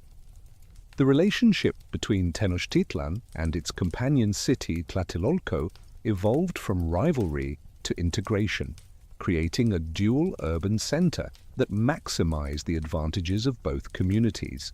While Tenochtitlan dominated politically and religiously, Tlatelolco's commercial superiority was acknowledged and preserved. The causeway connecting the two cities bustled with traffic as residents moved between political, religious, and commercial centers. This integration created a metropolitan area that combined complementary functions into a single urban system of remarkable complexity and efficiency. The defensive capabilities of Tenochtitlan relied on its island location and sophisticated military architecture. The removable bridges on causeways could isolate the city within minutes, turning it into an impregnable fortress surrounded by water. Towers at strategic points provided platforms for archers and slingers to rain projectiles on attackers. The organization of the city into districts facilitated rapid mobilization of warriors, with each neighborhood responsible for maintaining armed forces ready for immediate deployment. These defenses had never been seriously tested before the Spanish arrival, but they would prove formidable even against European military technology. The city that the Spanish encountered in 1519 represented the culmination of 2 centuries of continuous development and refinement. Every aspect of urban life had been organized and optimized to support the maximum population in the minimum space while maintaining religious, political, and social functions essential to imperial administration. The integration of agricultural production through chinampas, the sophisticated water management systems, the efficient transportation networks, and the complex administrative structures created a city that was not just large, but remarkably functional. Tenochtitlan stood as testament to human ingenuity in creating habitable space from unpromising beginnings, a demonstration of what could be achieved through collective effort directed toward common purposes. The sun rose over an empire that stretched from the Atlantic to the Pacific, encompassing deserts and rainforests, mountains and coastal plains, binding together millions of people under the rule of Tenochtitlan. By the reign of Moctezuma II, who ascended the throne in 1502, the Aztec Empire had grown into one of the most extensive political entities in the pre-Columbian Americas, controlling directly or indirectly an area of over 80,000 square miles. This vast domain was not a uniform territorial state, but rather a complex mosaic of provinces, client kingdoms, and tributary cities, each maintaining its own internal structures while acknowledging the supremacy of the Triple Alliance. The expansion under Ahuitzotl, who ruled from 1486 to 1502, had pushed the empire to its greatest territorial extent through campaigns that demonstrated both the strengths and limitations of Aztec military power. His armies marched to the Soconusco region along the Pacific coast of Guatemala, securing access to the precious cacao plantations that produced the beans used as currency throughout Mesoamerica. They conquered the Isthmus of Tehuantepec, establishing control over the narrow land bridge that connected central Mexico with Central America. These distant conquests brought exotic goods and new peoples into the imperial system, but also created logistical challenges that would plague his successors. The administrative structure that governed this sprawling empire reflected pragmatic adaptations to geographic and cultural diversity rather than adherence to any rigid theoretical model. The Aztecs divided their empire into tributary provinces, each centered on a major town or city that served as the collection point for regional tribute. These provincial capitals housed imperial officials called caciques, who supervised tribute collection, monitored local politics, and reported back to Tenochtitlan on conditions in their territories. The caciques walked a delicate line between enforcing imperial demands and maintaining sufficient local goodwill to prevent rebellion. The tribute system formed the economic backbone of the empire, transferring vast wealth from the provinces to the imperial capitals. Tribute lists, meticulously maintained in pictographic codices, specified exactly what each province owed and when payment was due. A province might be required to provide 20 loads of cacao beans, 400 cotton mantles, 2 warrior costumes with shields, 40 jaguar skins, and 16,000 rubber balls annually. These demands were calculated based on local resources and productive capacity, demonstrating sophisticated understanding of regional economies and their capabilities. Beyond material goods, provinces also provided labor for imperial projects and warriors for military campaigns. The rotation of work crews for construction projects in Tenochtitlan brought thousands of provincial workers to the capital, where they labored on temples, palaces, and public works while absorbing imperial culture. Military levies required provinces to supply trained warriors with their own equipment and provisions, expanding the imperial army far beyond what the core cities could field alone. These human contributions were often more valuable than material tribute, providing the muscle that built and defended the empire. The military organization that sustained imperial expansion had evolved into a highly sophisticated institution, combining professional warriors with citizen militias. At its core stood the professional warrior societies, men who had dedicated their lives to warfare and achieved distinction through battlefield success. The eagle and jaguar warriors formed elite units distinguished by elaborate costumes and privileges, including the right to dine in the royal palace and wear certain restricted clothing and jewelry. These professional soldiers provided the disciplined core around which larger armies could be organized. Military campaigns followed established patterns refined over generations of warfare. The declaration of war involved elaborate diplomatic protocols, with ambassadors delivering formal challenges and allowing enemies time to submit peacefully. This ritualized approach reflected both Aztec concepts of honorable warfare and practical considerations about the costs of military action.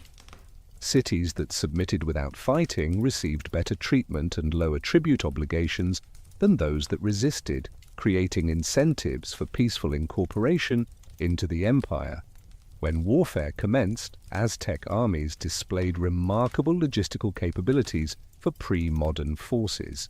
Armies of tens of thousands moved along established routes, with supply depots prepared in advance by allied cities.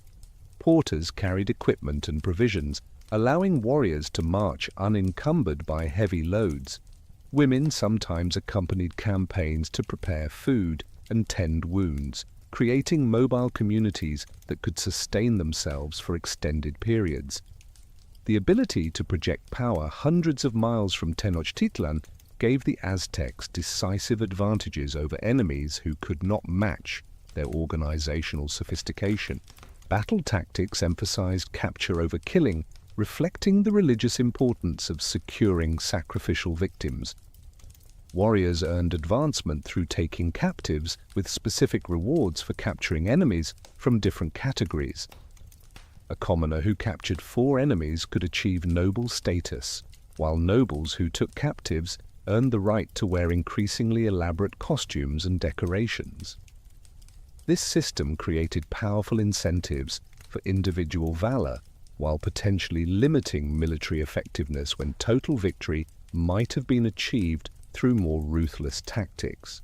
The weapons and armor used by Aztec warriors represented the pinnacle of Mesoamerican military technology.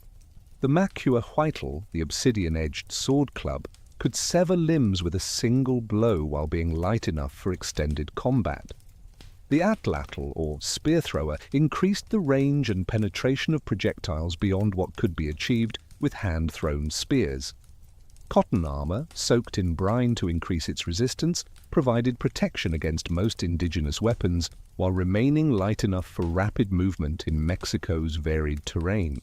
Fortifications played a limited but important role in Aztec warfare, with strategic sites protected by walls, ditches, and wooden palisades. However, the Aztecs generally preferred mobile warfare to siege operations, using their superior numbers and organization to overwhelm enemies in open battle. When sieges were necessary, they relied on blockade and starvation rather than sophisticated siege engines, lacking the engineering tradition that characterized old-world siege warfare. This limitation would prove significant when they later faced Spanish forces experienced in European siege techniques. The diplomatic networks that complemented military force involved complex relationships of alliance, intimidation, and mutual benefit. The Aztecs maintained ambassadors in major cities throughout and beyond their empire, gathering intelligence and conducting negotiations. These Pochteca ambassadors combined commercial and diplomatic functions, using trade relationships to establish political influence. Marriage alliances created bonds between the imperial family and provincial elites, with Aztec princesses married to local rulers and provincial noblewomen brought to Tenochtitlan as wives or concubines. The treatment of conquered peoples varied considerably depending on circumstances of conquest and strategic importance. Cities that submitted peacefully often retained their traditional rulers and governmental structures, merely adding tribute obligations and acknowledgement of Aztec supremacy to their existing systems. Rebellious cities might see their entire ruling class replaced with Aztec appointees or loyal locals, fundamentally restructuring political relationships. Strategic locations might receive Aztec colonists who established new communities loyal to the empire while monitoring potentially restive populations. The economic integration of the empire created commercial networks that enriched both center and periphery, despite the extractive nature of tribute relationships. Provincial merchants gained access to the vast markets of Tenochtitlan and protection for their trade caravans. Standardization of weights, measures, and currency across the empire reduced transaction costs and facilitated long-distance trade. The movement of goods from ecological zones at different elevations and latitudes created economic complementarity that benefited all participants, even as the imperial capitals claimed the lion's share of profits. The cultural influence of the empire extended far beyond political boundaries, spreading Nahuatl as a lingua franca for administration and trade. Provincial elites sent their children to Tenochtitlan for education, where they absorbed imperial culture and formed relationships with their counterparts from across the empire. These educational exchanges created a shared elite culture that transcended ethnic and regional differences, facilitating imperial administration while spreading Aztec religious and cultural practices. The prestige of Aztec civilization led many peoples to voluntarily adopt elements of their culture, even without political subordination. The religious integration of the empire involved both the spread of the Aztec pantheon and the incorporation of provincial deities into imperial religion. Major provincial gods received temples in Tenochtitlan, acknowledging their power while subordinating them to the imperial deities. Provincial peoples were required to acknowledge Huitzilopochtli as supreme deity and participate in imperial religious ceremonies, but they could maintain their traditional gods and rituals as long as these did not challenge imperial authority. This religious syncretism created a complex theological landscape where local and imperial traditions blended in various combinations. Moctezuma Seku inherited this vast empire at a moment of both triumph and tension. His coronation campaign demonstrated imperial might through victories that brought thousands of captives for sacrifice at his installation ceremony. Yet signs of strain were becoming apparent in increased frequency of provincial rebellions and the failure to conquer remaining independent kingdoms. The Tlaxcalans to the east and Tarascans to the west remained defiant enemies despite repeated campaigns against them. Some provinces required reconquest every few years, suggesting that imperial control was less secure than official pronouncements indicated. The personality and policies of Moctezuma II himself would prove crucial in shaping the empire's response to coming challenges. Unlike his predecessors who had risen through military achievement, Moctezuma had served as high priest before becoming Huey Tlatoani, bringing a more religious and philosophical orientation to rulership. He increased the ceremonial aspects of kingship, distancing himself from all but the highest nobility and surrounding himself with elaborate protocol that emphasized his semi-divine status. This elevation of royal dignity may have strengthened his position internally, but reduced his flexibility in responding to unprecedented situations. Moctezuma's administrative reforms aimed to centralize power and reduce the independence of provincial rulers. He replaced many hereditary officials with appointees directly loyal to him, creating a more bureaucratic and less feudal administrative structure. He restricted access to certain privileges and luxuries to those who had earned them through service to the state rather than inheritance, attempting to create a meritocratic element within the aristocratic system. These reforms generated resentment among traditional elites who saw their hereditary privileges threatened by upstart newcomers. The economic policies of Moctezuma's reign emphasized the accumulation of wealth in Tenochtitlan at the expense of provincial development. Tribute demands increased even as the empire stopped expanding significantly, placing greater burdens on existing provinces without the compensation of new conquests to spread the load. The concentration of luxury craftsmen in the capital drained talent from provincial centers, creating a cultural and economic gradient that favored the center over periphery. This extractive relationship generated wealth that supported unprecedented architectural projects, but also created resentments that enemies could exploit. The military establishment under Moctezuma became increasingly professionalized but perhaps less motivated than under previous rulers. The lack of major expansion meant fewer opportunities for warriors to achieve advancement through conquest, potentially reducing military enthusiasm. The emphasis on ceremonial warfare and capture of sacrificial victims may have reduced combat effectiveness against enemies who fought by different rules. The failure to innovate in military technology or tactics left the empire dependent on traditional methods that had proven successful against known enemies but might prove inadequate against new threats. Intelligence networks throughout and beyond the empire provided Moctezuma with information about potential threats and opportunities. Merchants, ambassadors, and spies reported on political developments, military preparations, and economic conditions across Mesoamerica. This intelligence system identified the arrival of strange vessels along the eastern coast years before Cortés landed, providing warnings that something unprecedented was approaching. The interpretation of this intelligence through traditional frameworks of prophecy and cosmology would influence imperial responses to Spanish arrival in ways that proved catastrophic. The provincial response to imperial rule varied from enthusiastic collaboration to sullen acceptance to active resistance. Some provinces, particularly those that had benefited economically from imperial integration, supported the system that enriched their elites and provided stability. Others, especially recently conquered areas with strong independent traditions, seized every opportunity to rebel or reduce tribute payments. The Aztecs maintained control through a combination of military force, diplomatic manipulation, and economic incentives, but the system required constant attention to prevent unraveling. The Flower Wars with Tlaxcala and other independent states served multiple functions within the imperial system. These ritualized conflicts provided opportunities for warriors to gain advancement, captured victims for sacrifice, and maintained military readiness without the costs of full conquest.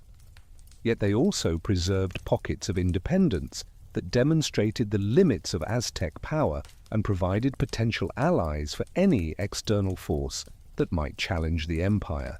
The decision not to fully conquer these enemies reflected either strategic calculation or military inability, but either interpretation suggested vulnerability.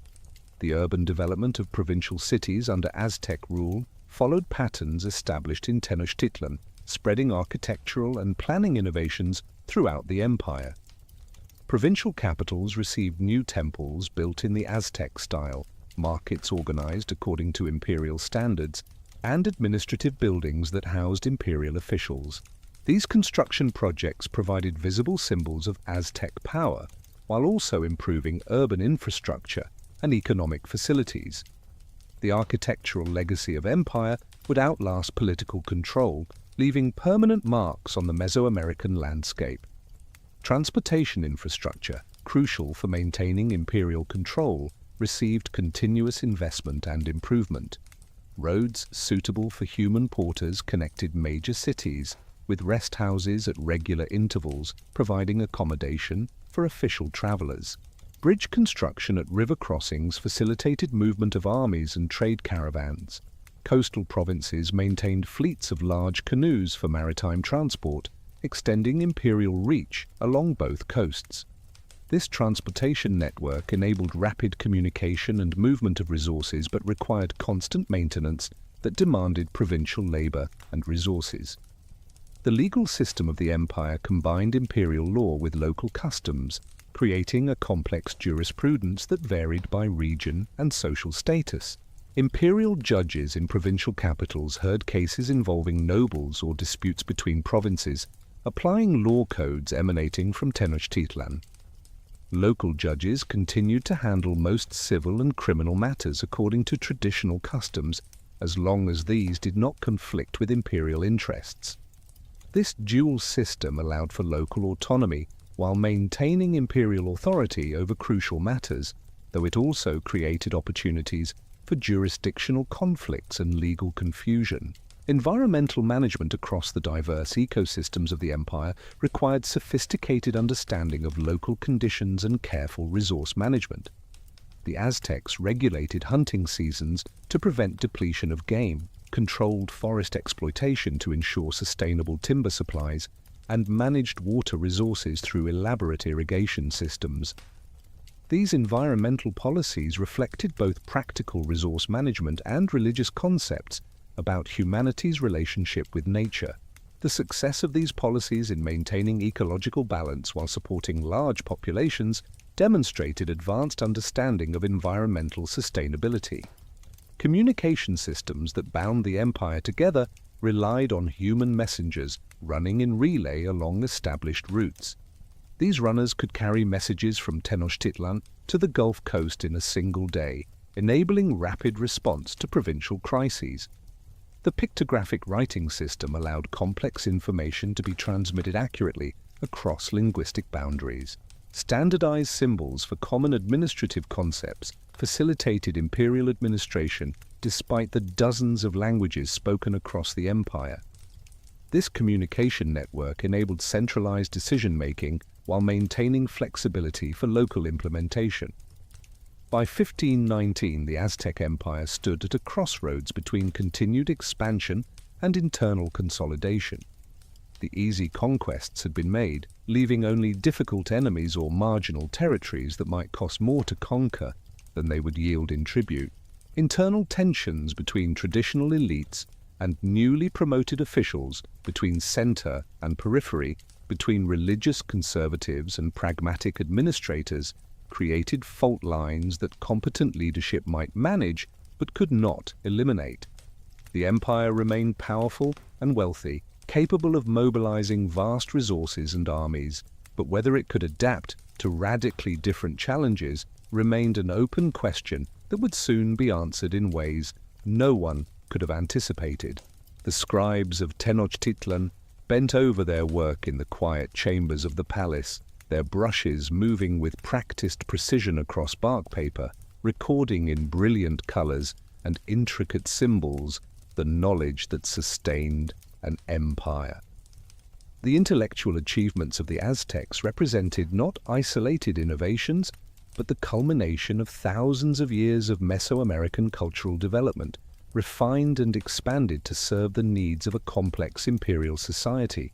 Their accomplishments in mathematics, astronomy, medicine, and the arts created a sophisticated knowledge system that rivaled contemporary civilizations anywhere in the world. The writing system employed by the Aztecs combined pictographic, ideographic, and phonetic elements in a complex synthesis that could express both concrete information and abstract concepts. Unlike alphabetic writing that represents sounds, Aztec glyphs conveyed meaning through visual representation, symbolic association, and rebus principles where pictures represented sounds.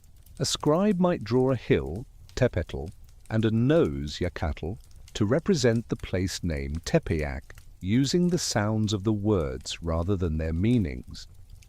This system required years of training to master, but allowed for precise recording of historical events, economic transactions, and religious knowledge.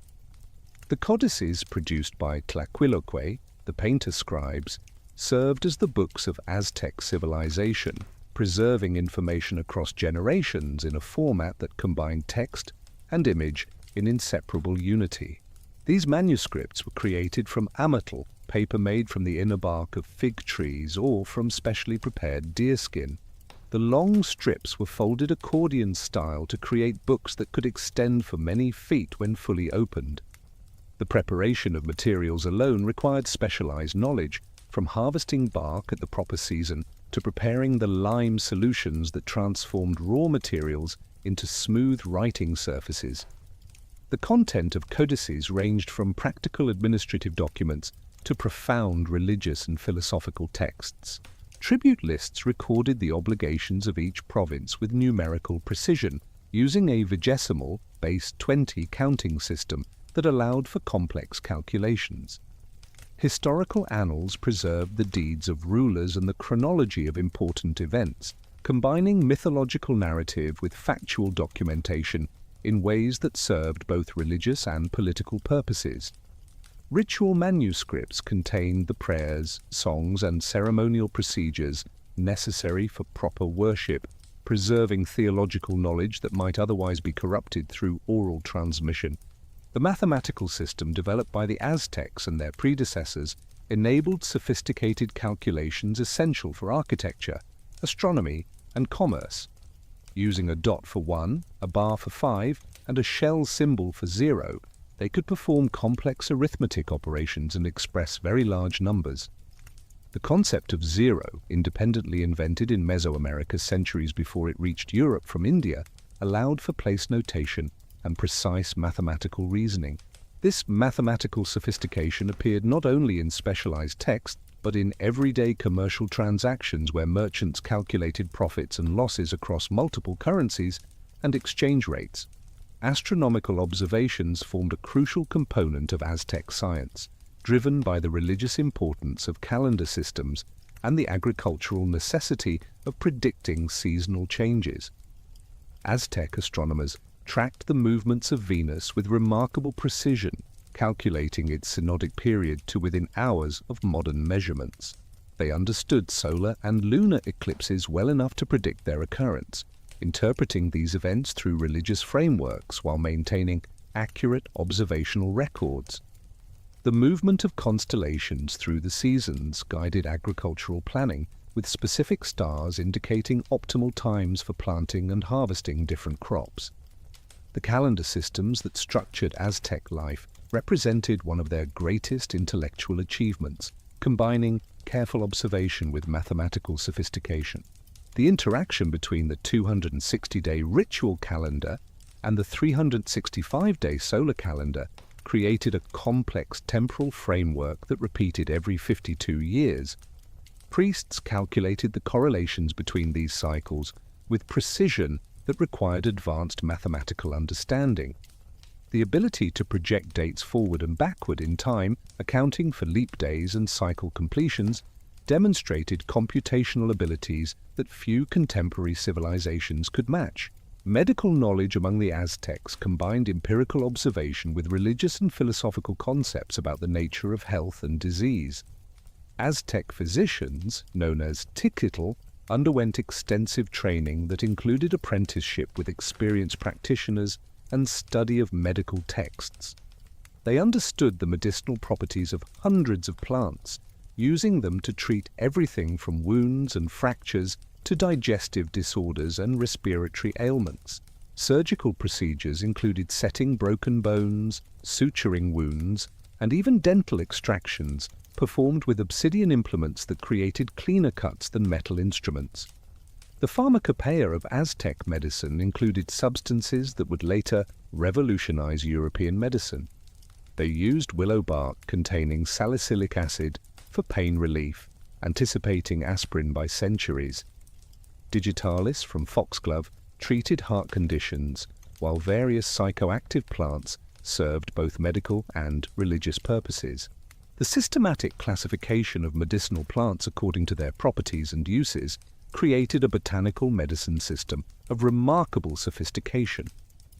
Spanish physicians would later marvel at the effectiveness of Aztec treatments, adopting many indigenous remedies that proved superior to European practices. Botanical knowledge extended beyond medicine to encompass agriculture, horticulture, and ecological understanding. The Aztecs maintained botanical gardens where plants from across the empire were cultivated for study and experimentation. They understood plant breeding and selection, developing improved varieties of maize, beans, and other crops through careful seed selection over generations. The classification of plants according to multiple criteria, including morphology, habitat, and uses, demonstrated systematic biological thinking that prefigured modern taxonomy.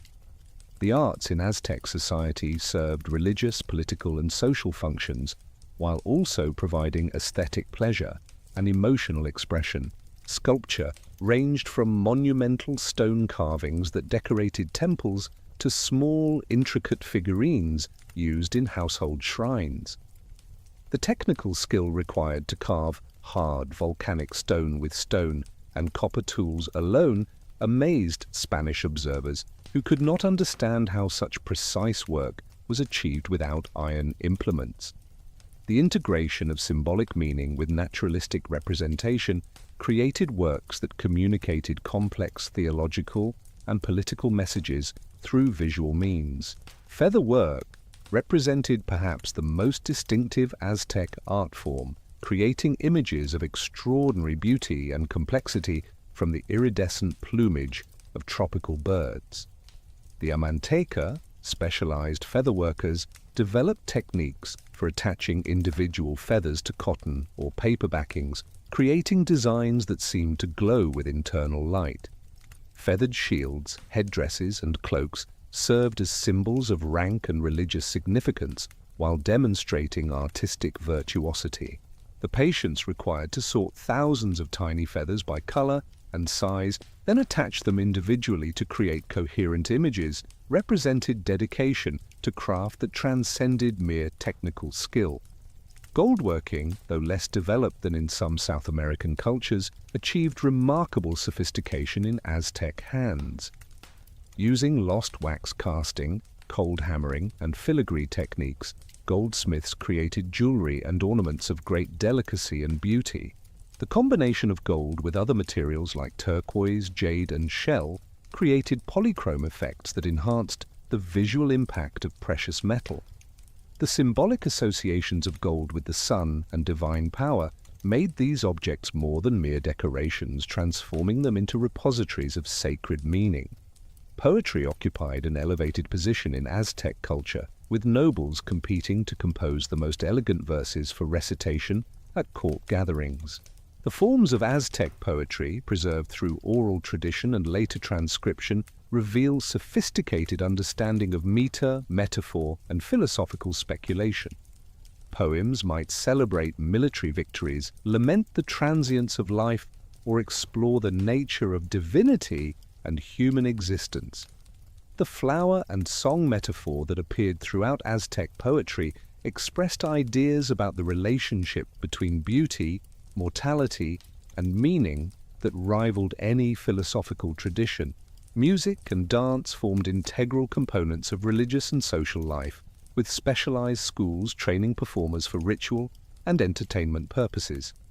The variety of instruments included drums of different sizes and tones, flutes made from clay or bone, rattles, bells, and conch shell trumpets. Each instrument had specific associations and uses, with certain drums reserved for war dances while others accompanied agricultural ceremonies. The complexity of rhythmic patterns and the coordination required for large ensemble performances demonstrated sophisticated musical understanding and organization. The oral traditions that complemented written records preserved vast stores of knowledge through carefully structured memorization and recitation. The Huehuetlatolli, ancient words of wisdom, transmitted moral teachings and practical advice through formal speeches memorized and passed down through generations. Historical narratives, genealogies, and religious texts existed in oral forms that paralleled and enriched written versions. The techniques of memorization taught in schools created individuals capable of reciting hours of complex material with perfect accuracy. Architecture as both art and science achieved remarkable sophistication in Aztec hands, combining engineering skill with aesthetic vision. The design of pyramids required precise mathematical calculations to achieve stable structures that could support massive weight while creating visual harmony. The orientation of buildings according to astronomical alignments demonstrated the integration of religious, scientific, and artistic concerns. The use of optical effects, where structures appeared to change shape when viewed from different angles, showed understanding of perspective and visual perception. Ceramic arts ranged from utilitarian vessels to elaborate polychrome pieces that served ceremonial functions. The techniques of pottery production, from clay preparation through forming, decorating, and firing, required specialized knowledge passed down through generations of craftsmen.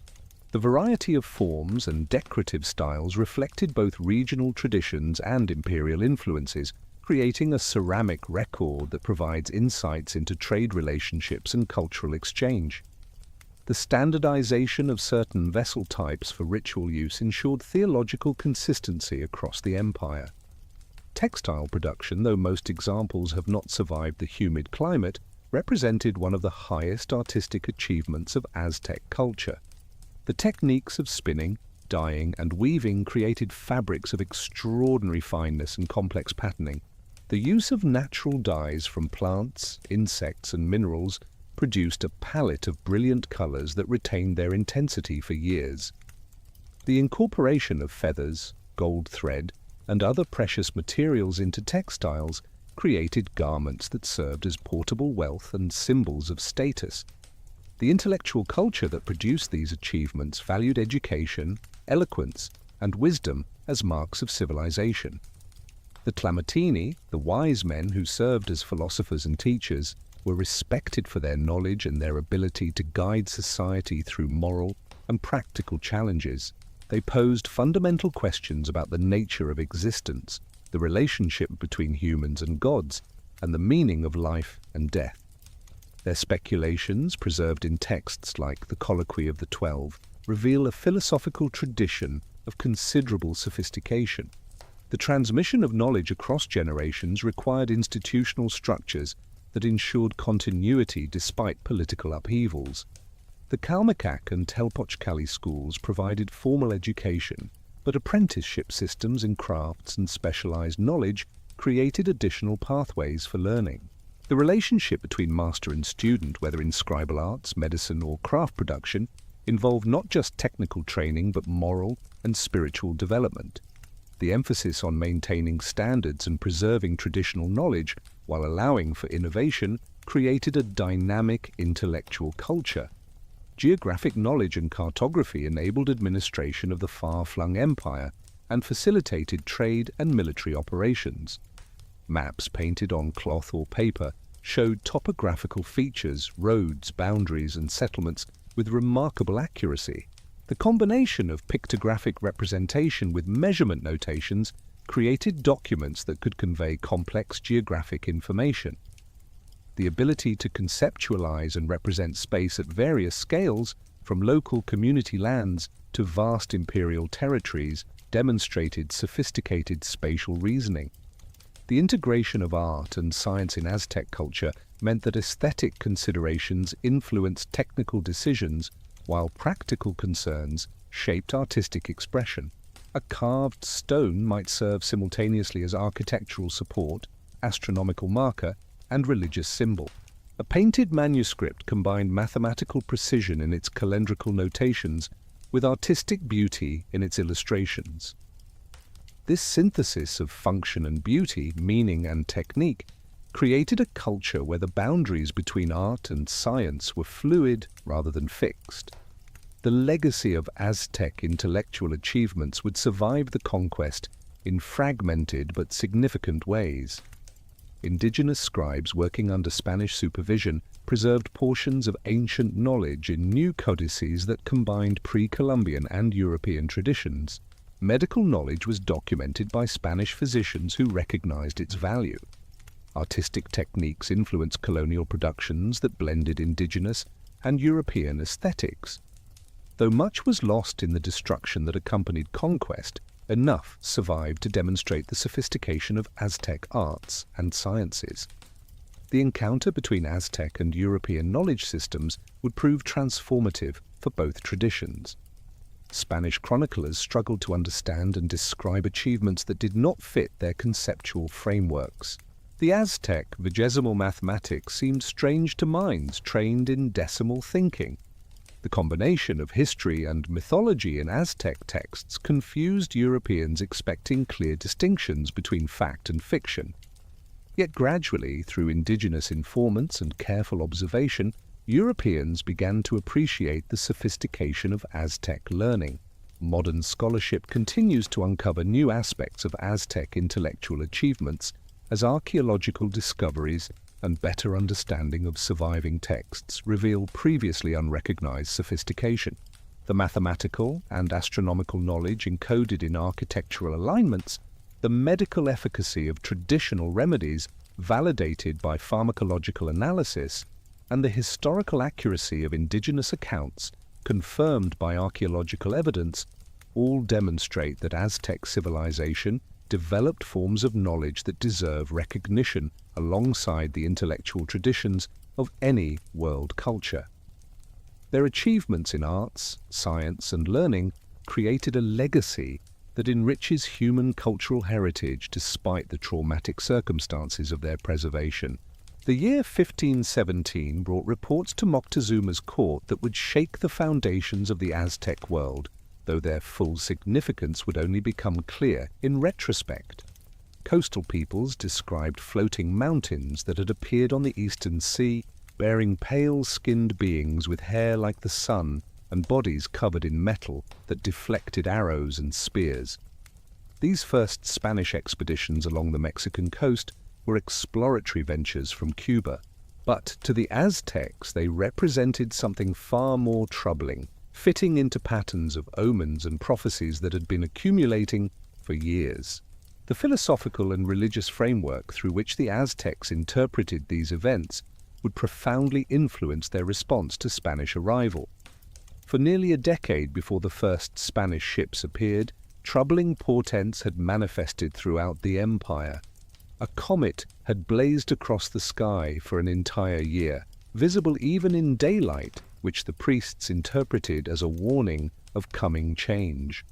The temple of Huitzilopochtli had burst into flames spontaneously, burning despite all attempts to extinguish it. The lake waters had boiled without fire, flooding parts of Tenochtitlan. These and other signs created an atmosphere of supernatural dread that preceded any actual Spanish presence. The legend of Quetzalcoatl's return added another layer of complexity to Aztec interpretations of Spanish arrival. According to their traditions, the god Quetzalcoatl had ruled in ancient times as a wise king before being driven into eastern exile by his rival Tezcatlipoca.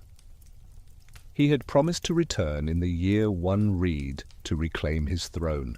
By cosmic coincidence or historical irony, 1519 was indeed a one-reed year in the Aztec calendar, and the strangers came from the east where Quetzalcoatl had vanished.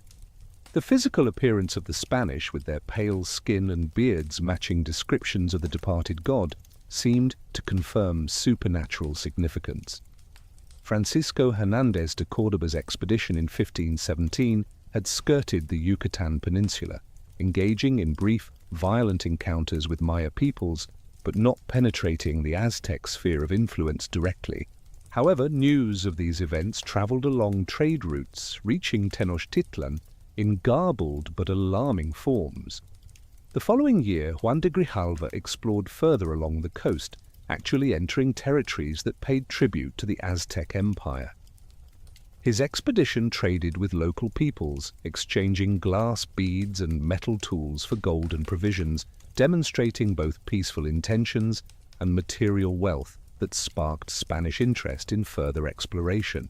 When Hernán Cortés departed Cuba in February 1519 with 11 ships, 508 soldiers, 16 horses and several pieces of artillery, he carried ambitions that far exceeded his official mandate of exploration and trade. Cortés was a man of exceptional ability and ruthless determination, combining military skill with political cunning and an intuitive understanding of how to exploit divisions within indigenous society. His expedition represented not the might of the Spanish Empire, which barely knew of his existence, but rather a private venture of ambitious men seeking wealth and glory. The landing at Veracruz on Good Friday, April 1519, marked the beginning of direct contact between the Spanish and the Aztec Empire. Cortés immediately demonstrated the political acumen that would characterize his entire campaign by establishing alliances with local Totonac peoples who resented Aztec domination. The Totonacs provided crucial intelligence about the empire's structure, its wealth, and most importantly, its internal tensions and enemies. This information allowed Cortés to understand that he faced not a unified nation, but a complex web of relationships that could be exploited. Moctezuma's response to reports of Spanish landing revealed both the sophistication of Aztec intelligence gathering and the paralysis that supernatural interpretation could induce. He dispatched ambassadors bearing magnificent gifts, including golden discs representing the sun, silver discs representing the moon, elaborate featherwork, and finely wrought jewelry. These gifts were intended to demonstrate the empire's wealth and power, while also fulfilling religious obligations if these strangers were indeed divine beings. The ambassadors were instructed to observe everything about the newcomers and report back in detail. The Spanish demonstration of horses, firearms, and steel weapons to these ambassadors created impressions that would reverberate throughout the empire. The Aztecs had never seen horses, initially believing rider and mount to be a single creature that could divide itself at will. The thunder of cannons and the smoke of gunpowder seemed to confirm supernatural powers, as did the Spanish ships that moved without oars. Yet the ambassadors also observed that these strangers ate normal food, showed fear and greed, and could be wounded, observations that complicated simple divine interpretations. The gifts sent by Moctezuma had the opposite effect from what was intended, inflaming Spanish greed rather than satisfying it. Cortés and his men saw in the golden artifacts proof of vast wealth awaiting them in the interior. The quality of craftsmanship demonstrated a sophisticated civilization worth conquering, not merely raiding.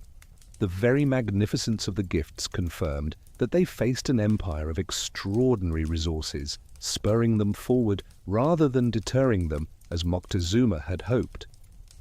The linguistic challenges of early communication between Spanish and Aztec worlds were overcome through a remarkable chain of translation that would shape the entire conquest. Cortés had acquired Jerónimo de Aguilar, a Spaniard who had been shipwrecked years earlier, and learned Maya during his captivity. More crucially, he obtained an indigenous woman called Malintzin, later known as La Malinche, or Doña Marina, who spoke both Maya and Nahuatl. Through this chain of translation, Spanish to Maya to Nahuatl and back, complex negotiations and misunderstandings would unfold. La Malinche's role transcended simple translation, as she became Cortés's advisor, interpreter, and eventually mother of his son. Her knowledge of indigenous politics and culture provided insights that Cortés could never have obtained otherwise. She understood the tensions within the empire, the resentments of subject peoples, and the religious and political concepts that shaped Aztec thinking. Her presence at negotiations gave Cortés credibility with indigenous groups, while her intimate knowledge of both worlds allowed for manipulation of cultural misunderstandings. The march inland from the coast toward Tenochtitlan revealed the fundamental military advantages and disadvantages of both sides. Spanish steel armor provided better protection than indigenous cotton armor, while steel swords maintained their edge far longer than obsidian blades.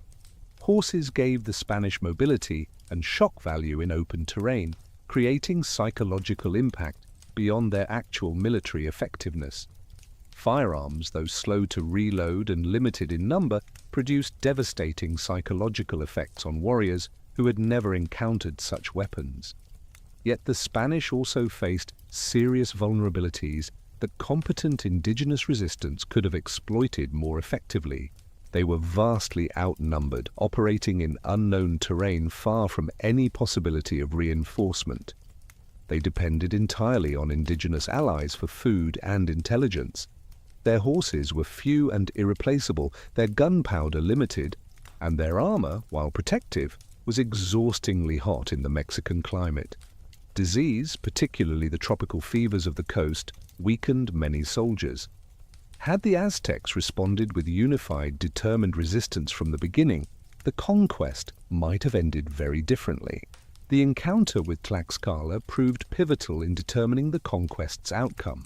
This independent state had maintained its autonomy through constant warfare with the Aztec Empire, creating a population of experienced warriors who initially gave the Spanish their most difficult battles. The Tlaxcalans attacked the Spanish repeatedly, learning to target horses and avoid direct confrontation with Spanish steel. For several weeks, the outcome hung in balance, as Cortés's forces suffered significant casualties and considered retreat. The decision by Tlaxcalan leadership to ally with the Spanish rather than continue resistance transformed the entire dynamic of conquest. They recognized in the Spanish potential allies against their Aztec enemies, calculating that Spanish military technology combined with Tlaxcalan numbers could overthrow the empire that had oppressed them for generations. This alliance provided Cortés with thousands of indigenous warriors, crucial intelligence about Aztec military tactics, and a secure base for operations. Without Tlaxcalan support, the conquest would have been impossible. The massacre at Cholula, whether preemptive strike or unprovoked atrocity, demonstrated Spanish ruthlessness and sent shockwaves throughout the empire. Cortés, claiming to have discovered a plot against his forces, ordered an attack on unarmed nobles and priests gathered for a religious ceremony. Thousands were killed in a matter of hours, the temple pyramid was burned, and the city was sacked. This demonstration of Spanish capacity for violence without warning created terror that preceded them to Tenochtitlan.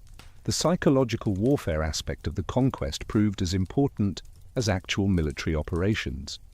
Moctezuma's continued paralysis in the face of Spanish approach reflected deep theological and political uncertainties. If these were gods or divine representatives, resistance might bring cosmic catastrophe. If they were mortal invaders, premature attack might unite his enemies against him. The empire's greatest strength, its vast size and diverse population, became a liability as subject peoples saw opportunity in the chaos. In Moctezuma's attempts to buy off the Spanish with gifts and promises only projected weakness that encouraged both Spanish ambitions and indigenous rebellions. The entry of the Spanish into Tenochtitlan on November 8, 1519, represented one of history's most remarkable encounters between radically different civilizations. The causeway crossing, with Spanish forces vastly outnumbered and completely vulnerable, could have been a trap that ended the conquest immediately. Instead, Moctezuma received them as honored guests, installing them in the palace of his deceased father. The first meeting between Cortés and Moctezuma, conducted through interpreters and laden with cultural misunderstandings, set patterns of miscommunication that would persist throughout their interaction. The Spanish reaction to Tenochtitlan combined awe at its magnificence with greed for its wealth and horror at its religious practices. Bernal Diaz del Castillo and other conquistadors later described their amazement at the city's size, organization, and beauty, comparing it favorably to the greatest European cities. The markets exceeded anything in Spain, the gardens and zoos surpassed European royal collections, and the architecture demonstrated engineering skill that challenged European assumptions about indigenous capabilities. Yet the skull racks and evidence of human sacrifice confirmed Spanish prejudices about indigenous savagery.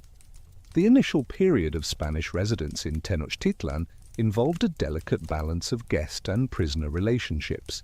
The Spanish were honored visitors provided with food, servants, and comfortable quarters, yet they were also completely surrounded and dependent on Aztec goodwill.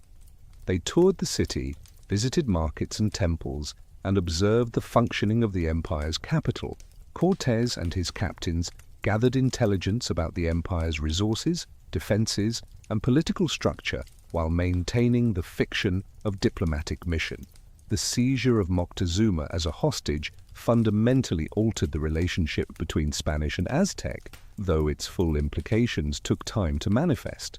Cortés, claiming response to an attack on Spanish forces at the coast, demanded that Moctezuma relocate to the Spanish quarters. Remarkably, the emperor agreed, perhaps believing he could better control the situation through proximity, or that resistance would trigger the violence he sought to avoid. This decision fatally undermined his authority, as Aztec nobles began to question a ruler who appeared to be a Spanish puppet. The Spanish demands escalated steadily during Moctezuma's captivity. They required him to acknowledge Spanish sovereignty, to permit Christian preaching, and to surrender vast quantities of gold. They placed Christian images in Aztec temples and prohibited human sacrifice. Each concession further eroded Moctezuma's legitimacy while demonstrating Spanish contempt for Aztec religion and culture.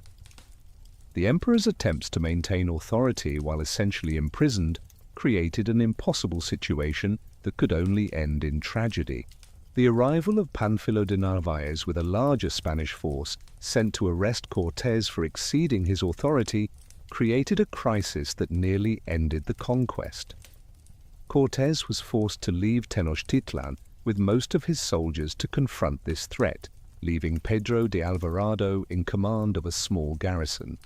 The division of Spanish forces and the absence of Cortés's political skills would prove catastrophic. Cortés defeated Narváez and incorporated his forces, but events in Tenochtitlan during his absence had transformed the situation irreversibly. The massacre at the Templo Mayor during the Toxcatl festival represented the point where Spanish-Aztec relations collapsed into open warfare. Alvarado, claiming to preempt an uprising, ordered his soldiers to attack unarmed Aztec nobles and priests participating in a religious ceremony that Moctezuma had received Spanish permission to conduct. The slaughter of the empire's elite during a sacred festival represented not just violence, but sacrilege of the highest order. The Aztec population erupted in fury, besieging the Spanish in their quarters and beginning the process that would lead to La Noche Triste.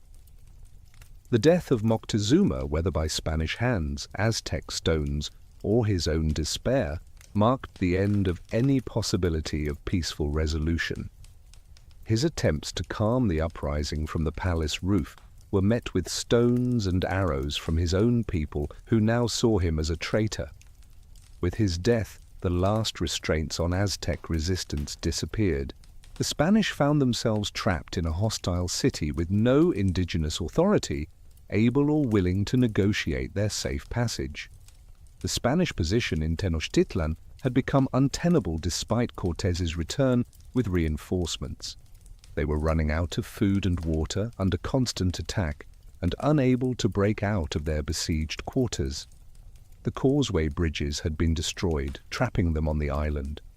The technological advantages of horses and cannons meant little in the confined urban warfare of Tenochtitlan's streets and canals. The very magnificence of the city that had amazed them now became a death trap from which escape seemed impossible. The transformation of the Aztecs from hesitant hosts to determined enemies revealed the empire's latent military power when finally aroused.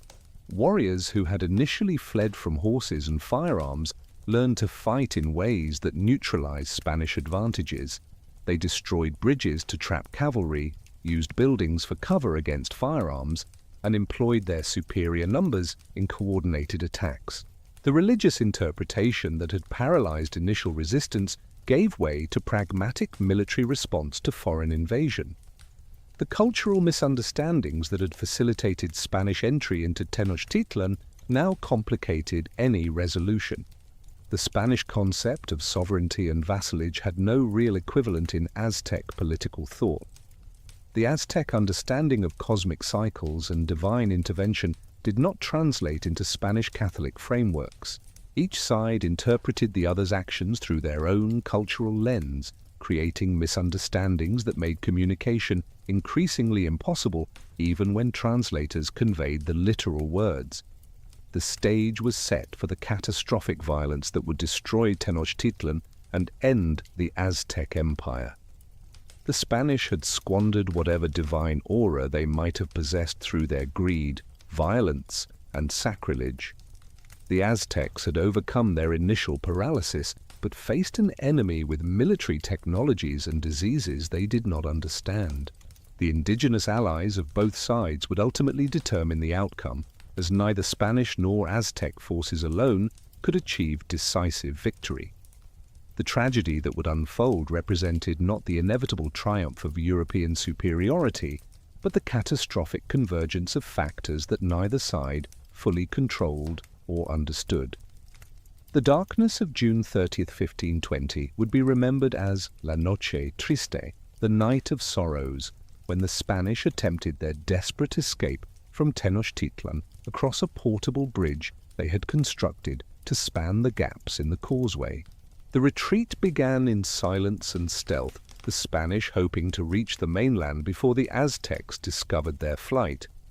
But the city that never truly slept soon raised the alarm, and the causeway became a killing ground where European military technology meant nothing against the overwhelming fury of a people defending their sacred capital. The Spanish column, burdened with gold looted from Moctezuma's treasury, stretched along the narrow causeway in complete vulnerability. Aztec warriors attacked from canoes on both sides, their arrows and slingstones finding gaps in Spanish armor. The portable bridge became stuck at the first gap it crossed, trapping those behind it in an increasingly desperate situation. Horses stumbled and fell into the water, their riders dragged down by the weight of their armor. Spanish soldiers, forced to choose between gold and their lives, died clutching treasures that became their anchors to the lake bottom.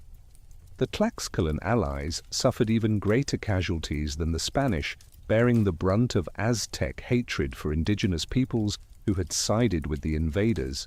They fought with desperate courage, knowing that capture meant certain sacrifice on Aztec altars. The causeway became so choked with bodies that the living crossed on bridges of the dead. Warriors pulled Spanish soldiers from horses, dragging them into canoes for later sacrifice.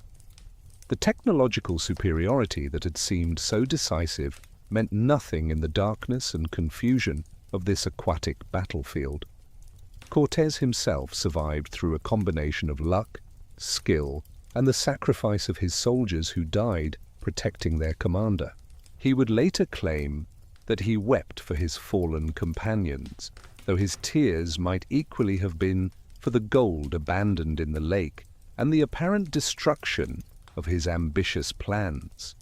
By dawn, the survivors who reached the mainland counted their losses in stunned disbelief. Over 600 Spanish soldiers had died, along with thousands of Tlaxcalan allies. Most of the horses were gone, all the cannons lost, and the gunpowder soaked and useless. The Aztec victory on La Noche Triste should have ended the Spanish threat permanently, yet several factors prevented them from following up their advantage. The religious imperative to properly sacrifice captured enemies, according to ritual protocols, took precedence over military pursuit. The new Huey Tlatoani, Cuitlahuac, who had assumed leadership after Moctezuma's death, needed to consolidate his authority and restore order to a city traumatized by months of Spanish occupation. Most fatefully, the Aztecs underestimated Spanish resilience and the depth of hatred their empire had generated among subject peoples. The retreat to Tlaxcala tested Spanish endurance to its absolute limits. Wounded, exhausted, and pursued by Aztec forces, they fought a running battle for days. At Otumba, a massive Aztec army attempted to finish what La Noche Triste had begun. The battle that followed demonstrated both Spanish military skill and the importance of indigenous divisions. Cortés led a desperate cavalry charge that killed the Aztec commanding general, causing confusion in their ranks. The Tlaxcalan reinforcements that arrived turned potential annihilation into narrow victory, preserving the Spanish-Tlaxcalan alliance that would ultimately doom Tenochtitlan. The invisible enemy that accompanied the Spanish would prove more decisive than any military force. Smallpox, introduced by an infected African slave in Narvaez's expedition, began spreading through the indigenous population with devastating effect. The disease moved through Tenochtitlan like divine punishment, killing without regard for social status or military prowess. The population, lacking any immunity to Old World diseases, died in proportions that exceeded the Black Death in Europe. Bodies accumulated faster than they could be buried or burned, contaminating water supplies and spreading secondary infections. Cuitlahuac himself died of smallpox after ruling for only 80 days, creating another succession crisis at the worst possible moment. The new emperor, Cuauhtémoc, was young but determined, understanding that negotiation with the Spanish was impossible and that the empire faced a fight for survival. He organized the city's defenses, stockpiled supplies, and attempted to maintain the tributary system, even as provincial cities began declaring independence or switching sides. His youth and energy provided leadership the empire desperately needed, but he inherited a situation that was already catastrophically compromised. The demographic catastrophe caused by disease transformed the balance of power throughout the Valley of Mexico. Tenochtitlan, with its dense population and extensive trade networks, became an epicenter of infection that spread to every corner of the empire. Entire villages were depopulated, leaving crops unharvested and tribute uncollected. The sophisticated agricultural systems that fed the cities began breaking down as farmers died or fled. The psychological impact was equally devastating, as people interpreted the selective mortality that spared the Spanish while killing indigenous people as evidence of divine abandonment. Cortés spent the months following La Noche Triste rebuilding his forces with remarkable determination and strategic vision. He convinced Tlaxcalan leaders to continue supporting him despite the initial defeat, arguing that Aztec weakness from disease and political turmoil created unprecedented opportunity. Spanish reinforcements arrived from Cuba and Jamaica, drawn by tales of gold and glory. Most importantly, he ordered the construction of 13 brigantines, small warships that could control Lake Texcoco and neutralize the Aztec advantage in aquatic warfare. The construction of these brigantines in Tlaxcala, hundreds of miles from any ocean, represented one of the most audacious engineering projects of the conquest. Spanish shipwrights directed indigenous craftsmen in building vessels that were then disassembled, carried across mountains by thousands of porters, and reassembled on Lake Texcoco. The sails, rigging, and iron fittings were all transported from the coast. This massive undertaking demonstrated the resources Cortés could mobilize through his indigenous alliances and the sophisticated logistics that characterized his campaign. The indigenous allies who made Spanish victory possible had their own complex motivations that went far beyond simple hatred of the Aztecs. The Tlaxcalans sought not just revenge, but the complete destruction of the empire that had humiliated them for generations. Other cities saw opportunity to reclaim independence or to rise in the new order that would follow Aztec collapse. Some genuinely believed Spanish promises of Christianity bringing salvation, while others made pragmatic calculations about which side would ultimately prevail. The conquest was as much an indigenous civil war as a clash between European and American civilizations. The siege of Tenochtitlan began in May 1521, with Cortés commanding a force that had grown to over 900 Spanish soldiers and tens of thousands of indigenous allies. The strategic situation had reversed completely from La Noche Triste. Now it was the Aztecs who were trapped on their island, cut off from supplies and reinforcements. The brigantines gave the Spanish control of the lake, preventing canoe-based supply runs and allowing them to bombard the city from the water. The causeways were seized and fortified, creating a stranglehold that would slowly tighten over the following months. Cuauhtémoc organized the defense with skill and determination that earned even Spanish respect. He divided the city into defensive sectors, appointed capable commanders, and maintained morale through personal example and religious exhortation. The Aztecs developed new tactics to counter Spanish advantages, digging pitfalls for horses, using long pikes to outreach Spanish swords, and fighting from rooftops where cavalry could not reach them. They learned to concentrate attacks on isolated Spanish units, achieving local victories even as their overall situation deteriorated. The nature of urban warfare in Tenochtitlan negated many Spanish advantages while playing to Aztec strengths. Every street became a battlefield, every building a fortress that had to be taken by assault. The Aztecs would retreat slowly, building by building, then counterattack at night to reclaim lost ground. They dug gaps in streets that horses could not cross, built barricades from rubble, and used the canal system to move fighters rapidly between threatened sectors. The Spanish found that taking the city required destroying it, a process that appalled even hardened conquistadors. The systematic destruction of Tenochtitlan proceeded with mechanical brutality, as Cortés realized that preserving the city was impossible. Spanish soldiers and indigenous allies demolished buildings to fill canals, creating solid ground for cavalry operations. The beautiful palaces and temples that had amazed the conquistadors were reduced to rubble. The gardens were burned, the aviaries destroyed, and the great market of Tlatelolco became a battlefield where merchant stalls provided cover for desperate fighters. Each day's advance was measured in blocks destroyed rather than territory captured. Hunger became the Aztecs' most relentless enemy as the siege progressed. The stored food supplies were exhausted, the chinampas destroyed or inaccessible, and the lake increasingly polluted with corpses. People ate leather, bark, and grass in desperate attempts to survive. Parents faced the unthinkable choice of watching their children starve or attempting escape through enemy lines. The warriors who continued fighting were weakened by malnutrition, their obsidian weapons dulled from constant use without replacement, their cotton armor rotted and useless. The psychological warfare employed by both sides reflected the total nature of the conflict.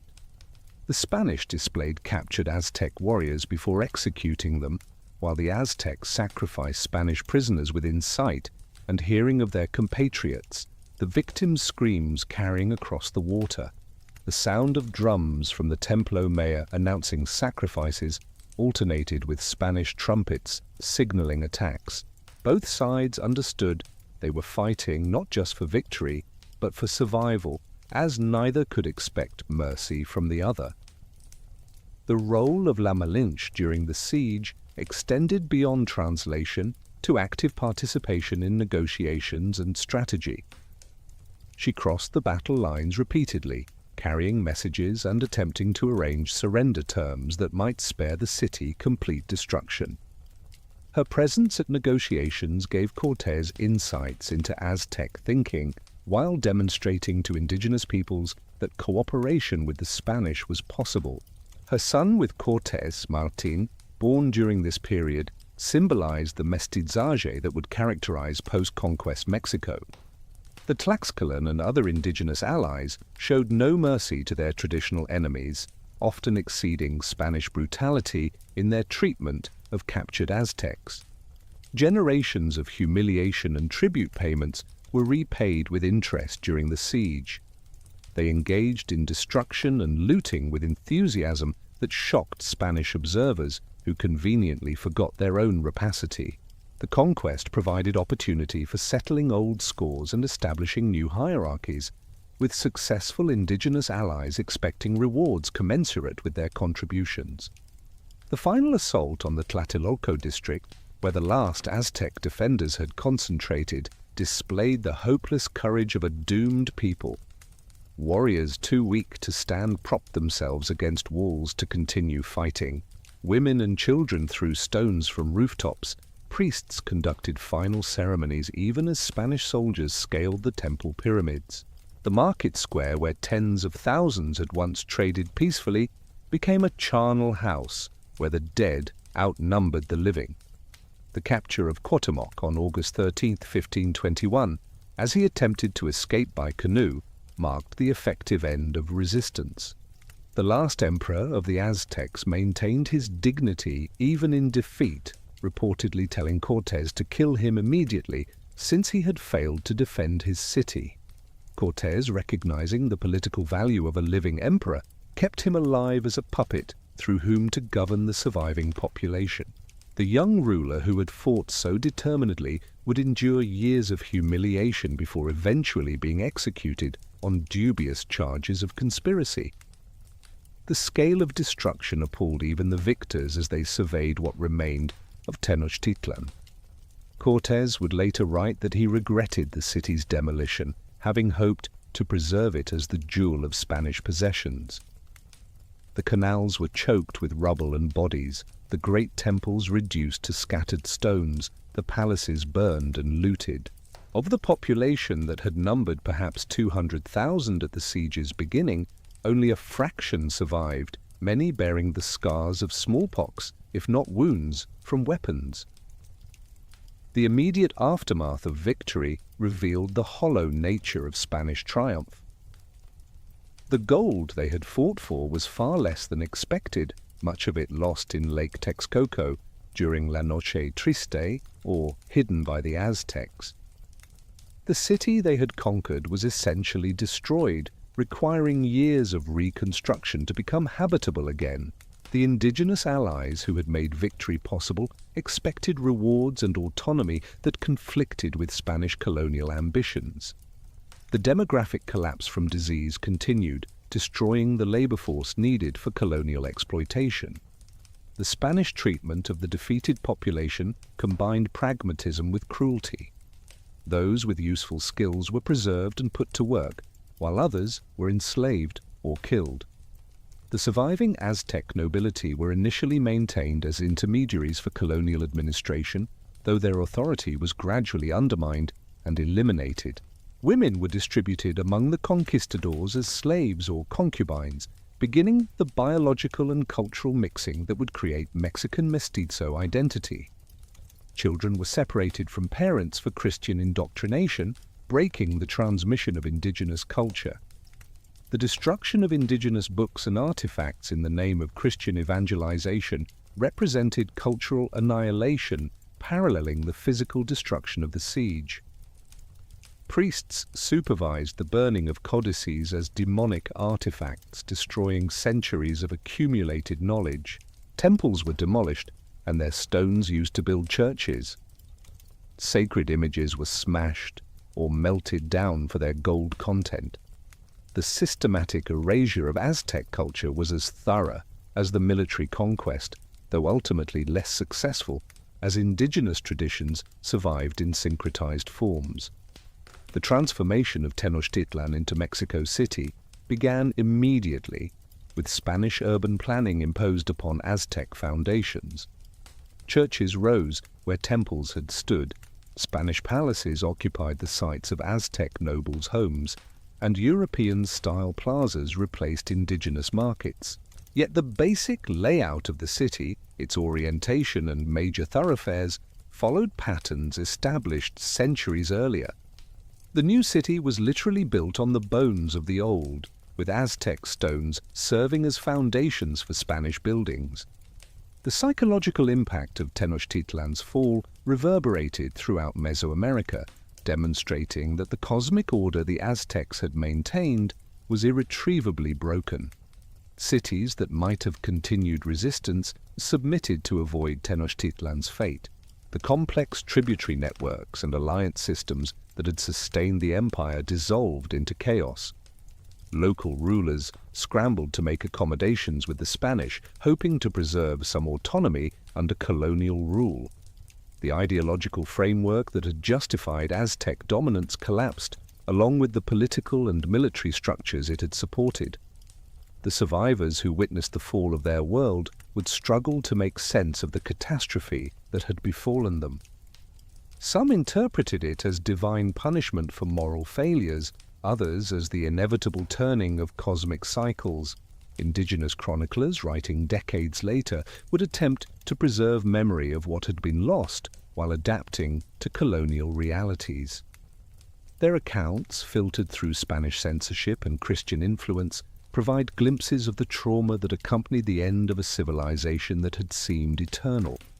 The conquest's completion marked not just the end of the Aztec Empire, but the beginning of a colonial period that would last 3 centuries. The Spanish victory had depended entirely on indigenous allies, disease, and Aztec hesitation, factors that would not necessarily favor European conquest elsewhere in the Americas.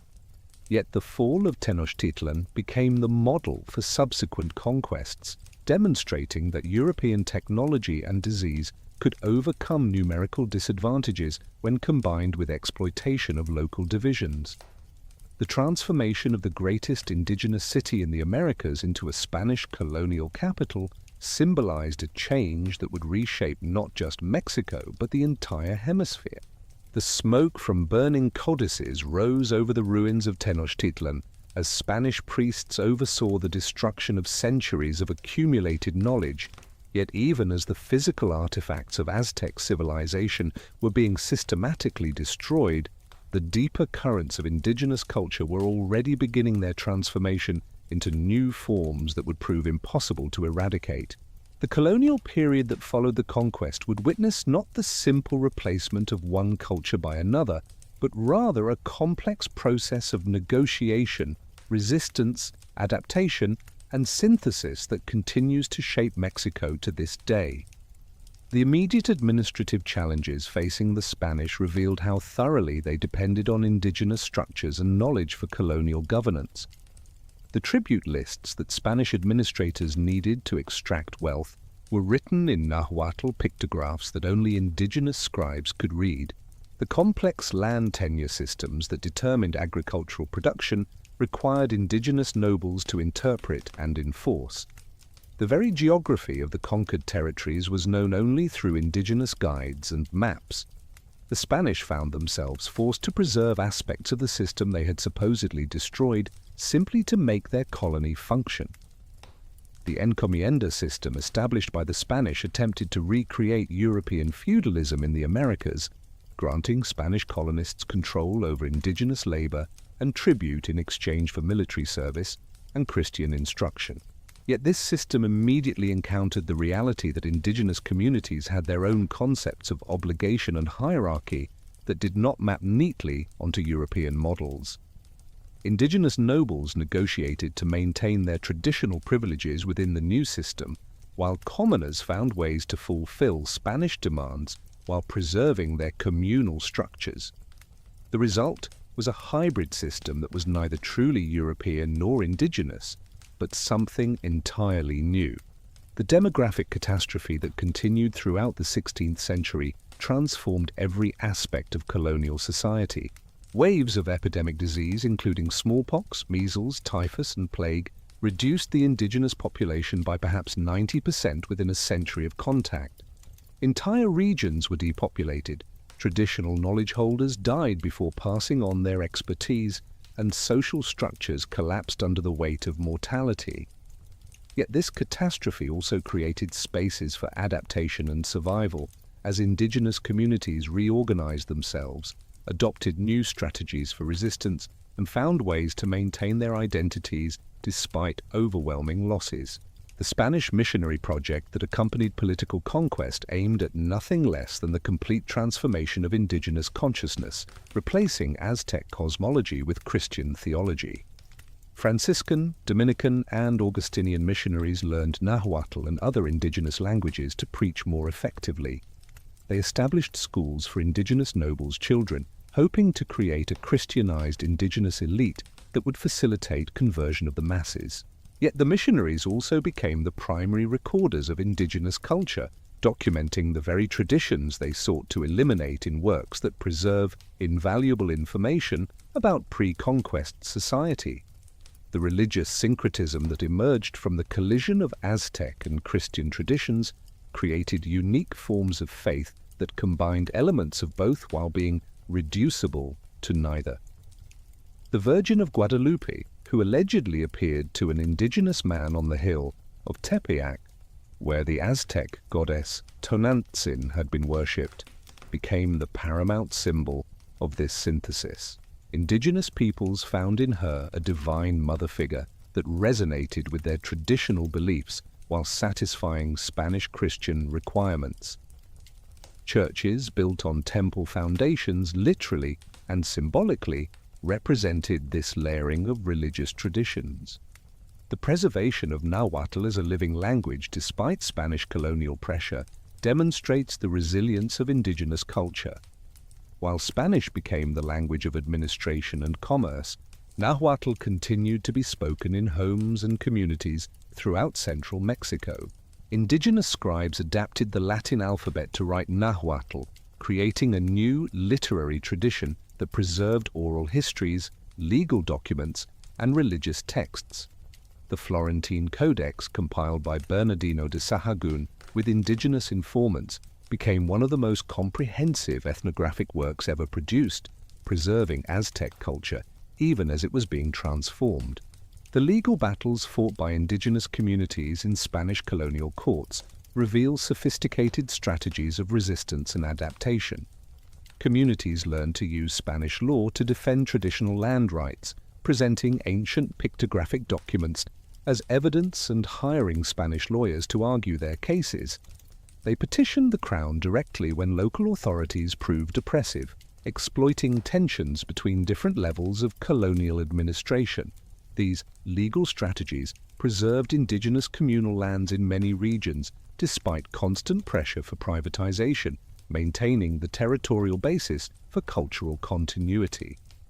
The transformation of indigenous nobility under colonial rule created a complex intermediate class that bridged Spanish and indigenous worlds. Some indigenous nobles adopted Spanish dress, language, and customs, becoming almost indistinguishable from Spanish colonists except for their ancestry. Others maintained indigenous traditions while learning to navigate Spanish systems, serving as cultural brokers who protected their communities while enriching themselves. The children of mixed marriages between Spanish men and indigenous noble women formed the beginnings of mestizo identity that would eventually become central to Mexican nationalism. The economic exploitation that characterized colonial rule built upon Aztec foundations while intensifying extraction to serve European markets. The silver mines of Zacatecas and Guanajuato, worked by indigenous labor under horrific conditions, produced wealth that flowed to Spain and financed European wars. The hacienda system concentrated land ownership in Spanish hands while reducing indigenous peoples to debt peonage. Yet indigenous communities also found niches within the colonial economy, specializing in crafts, trade, and services that gave them some degree of economic autonomy. The artistic traditions that emerged during the colonial period blended indigenous and European techniques to create distinctive Mexican forms. Indigenous artisans trained in European styles incorporated pre-Columbian motifs and techniques into church decorations, creating a Baroque style unique to Mexico. Featherwork, a distinctly Mesoamerican art form, was adapted to create Christian religious images of extraordinary beauty. The tradition of mural painting that had decorated Aztec temples found new expression in church frescoes that subtly incorporated indigenous symbolism within Christian narratives. The maintenance of indigenous communities as corporate entities with collective land rights preserved social structures that protected cultural traditions. Despite pressure to adopt Spanish individual property concepts, many indigenous communities successfully defended their communal lands and governance systems. The cargo system, where community members rotated through religious and civil offices, combined Spanish colonial administrative structures with indigenous concepts of reciprocal obligation. These communities became repositories of language, customs, and knowledge that might otherwise have disappeared. The role of women in preserving and transforming indigenous culture has often been overlooked, but was absolutely crucial. Indigenous women, whether as wives of Spanish colonists or as heads of indigenous households, transmitted language, customs, and values to their children. They maintained traditional medical knowledge, culinary traditions, and textile techniques that embodied cultural meanings. The market women who dominated local commerce preserved indigenous economic practices and social networks that operated parallel to official colonial structures. The 18th century Bourbon reforms attempted to rationalize colonial administration and increase extraction from the Americas, but they also provoked indigenous rebellions that demonstrated continuing vitality of native resistance. The rebellion of Tupac Amaru II in Peru sent shockwaves through Spanish America, inspiring indigenous peoples to imagine the possibility of overthrowing colonial rule. In Mexico, numerous local uprisings challenged Spanish authority, often combining indigenous religious symbolism with political demands for autonomy and land rights. The independence movements of the early 19th century initially offered little to indigenous peoples, being primarily conflicts between Spanish-born and American-born elites. Yet indigenous communities participated strategically, supporting whichever side offered advantages or threatened them least. The figure of Miguel Hidalgo rallying indigenous masses with the banner of the Virgin of Guadalupe demonstrated how colonial religious syncretism could be mobilized for political purposes. The eventual achievement of independence did not necessarily improve indigenous conditions, but did create new political spaces for negotiating their place in national society. The 19th century liberal reforms that followed independence often proved more destructive to indigenous communities than colonial rule had been. The privatization of communal lands in the name of modernization destroyed the territorial basis of indigenous culture in many regions. The emphasis on individual citizenship over corporate rights undermined traditional governance structures. Yet, indigenous communities continued to resist, adapt, and survive, maintaining their languages and customs despite intense pressure to assimilate into national Mexican culture. The Mexican Revolution of 1910-1920 brought indigenous issues to the forefront of national consciousness, with leaders like Emiliano Zapata articulating indigenous demands for land and autonomy. The revolutionary slogan, "Land and Liberty," resonated with indigenous communities that had been struggling for both since the conquest. The post-revolutionary state adopted indigenismo as official policy, celebrating Mexico's indigenous heritage while often continuing policies that undermined actual indigenous communities. This contradiction between symbolic valorization and practical marginalization has characterized Mexican policy toward indigenous peoples throughout the 20th century. The archaeological rediscovery of Aztec civilization, particularly the excavation of the Templo Maya beginning in 1978, has provided new understanding of pre-conquest society while raising questions about cultural patrimony and national identity. The magnificent artifacts recovered from beneath Mexico City demonstrate the sophistication of Aztec civilization while serving as symbols of Mexican nationalism. Museums displaying these treasures attract millions of visitors, generating tourist revenue while educating people about indigenous achievements. Yet the descendants of the Aztecs often lack access to basic services, highlighting ongoing inequalities. The revival of Nahuatl and other indigenous languages in recent decades represents both cultural resilience and active revitalization efforts. Universities now offer Nahuatl courses, indigenous language radio stations broadcast throughout Mexico, and young people are reclaiming linguistic heritage their grandparents were punished for speaking. The Mexican Constitution now recognizes the nation's multicultural character and indigenous rights, though implementation of these principles remains contested and incomplete. The influence of Aztec civilization on modern Mexican culture appears in countless ways, from the national flag featuring an eagle on a cactus to the widespread consumption of foods first cultivated by Mesoamerican peoples. Corn tortillas, beans, chili peppers, tomatoes, and chocolate remain dietary staples that connect modern Mexicans to their indigenous ancestors. Day of the Shaw of the Dead celebrations combine pre-Columbian concepts of death with Catholic observances, creating a distinctively Mexican tradition that has gained international recognition. The global impact of Aztec agricultural innovations continues to shape human nutrition worldwide. Crops domesticated in Mesoamerica, including maize, beans, squash, tomatoes, cacao, vanilla, and avocados, now feed billions of people across all continents. The sophisticated agricultural techniques developed by the Aztecs, including chinampas and terracing, provide models for sustainable intensive agriculture.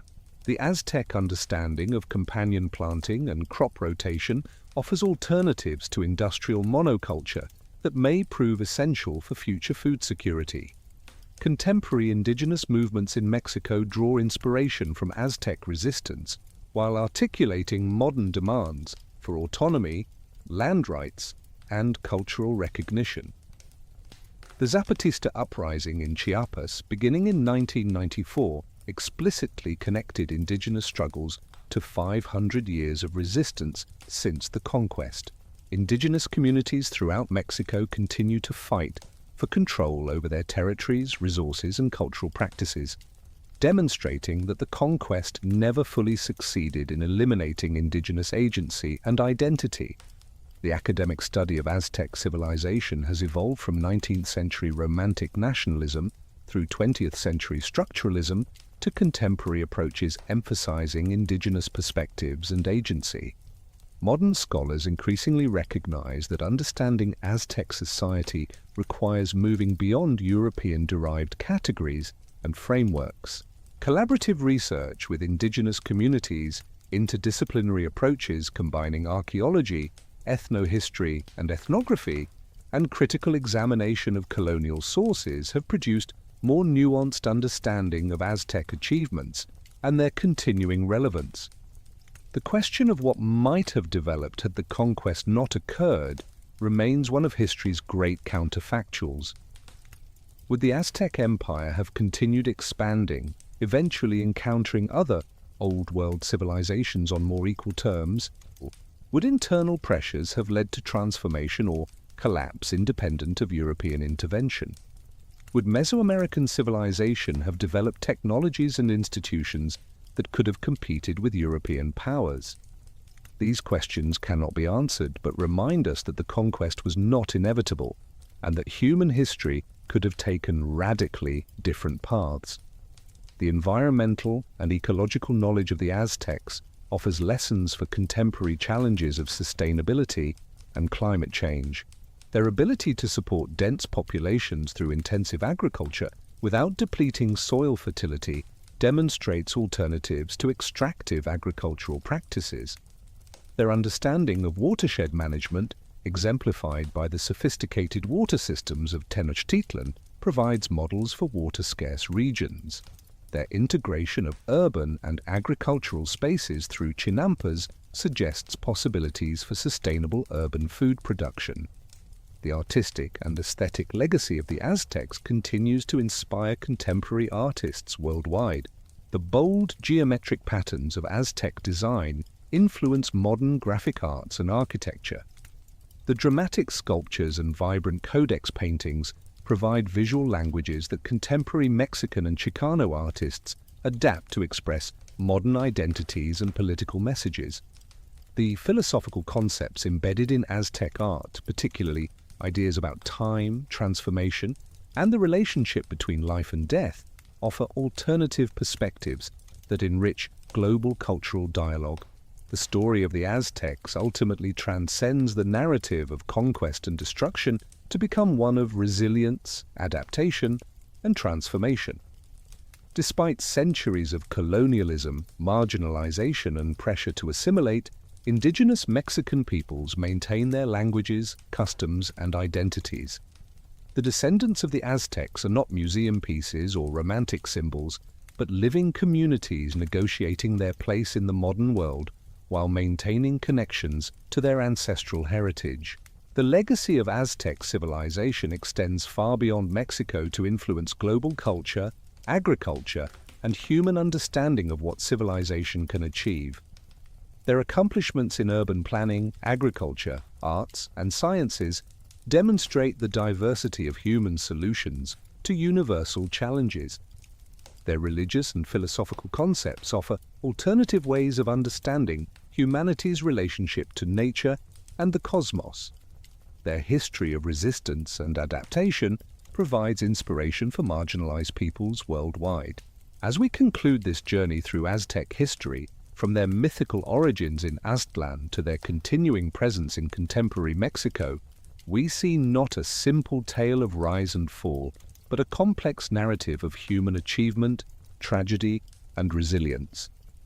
The Aztec Empire may have ended with the fall of Tenochtitlan, but Aztec civilization continues to evolve and influence the world in ways both obvious and subtle. The eagle on the cactus still appears on Mexico's flag, a symbol that connects modern nations to ancient prophecies and reminds us that the past is never truly past, but continues to shape our present and future. The transformation of Aztec civilization from independent empire to colonial subject to component of modern Mexican identity demonstrates the complex ways cultures persist and change through historical trauma. The Spanish conquest did not simply replace one civilization with another, but initiated a process of cultural synthesis that continues to evolve. Understanding this process requires moving beyond simplistic narratives of European superiority or indigenous victimization to recognize the agency, creativity, and resilience of all peoples involved in creating the complex multicultural societies of modern Latin America. The study of Aztec civilization ultimately challenges us to question our assumptions about progress, development, and the nature of civilization itself.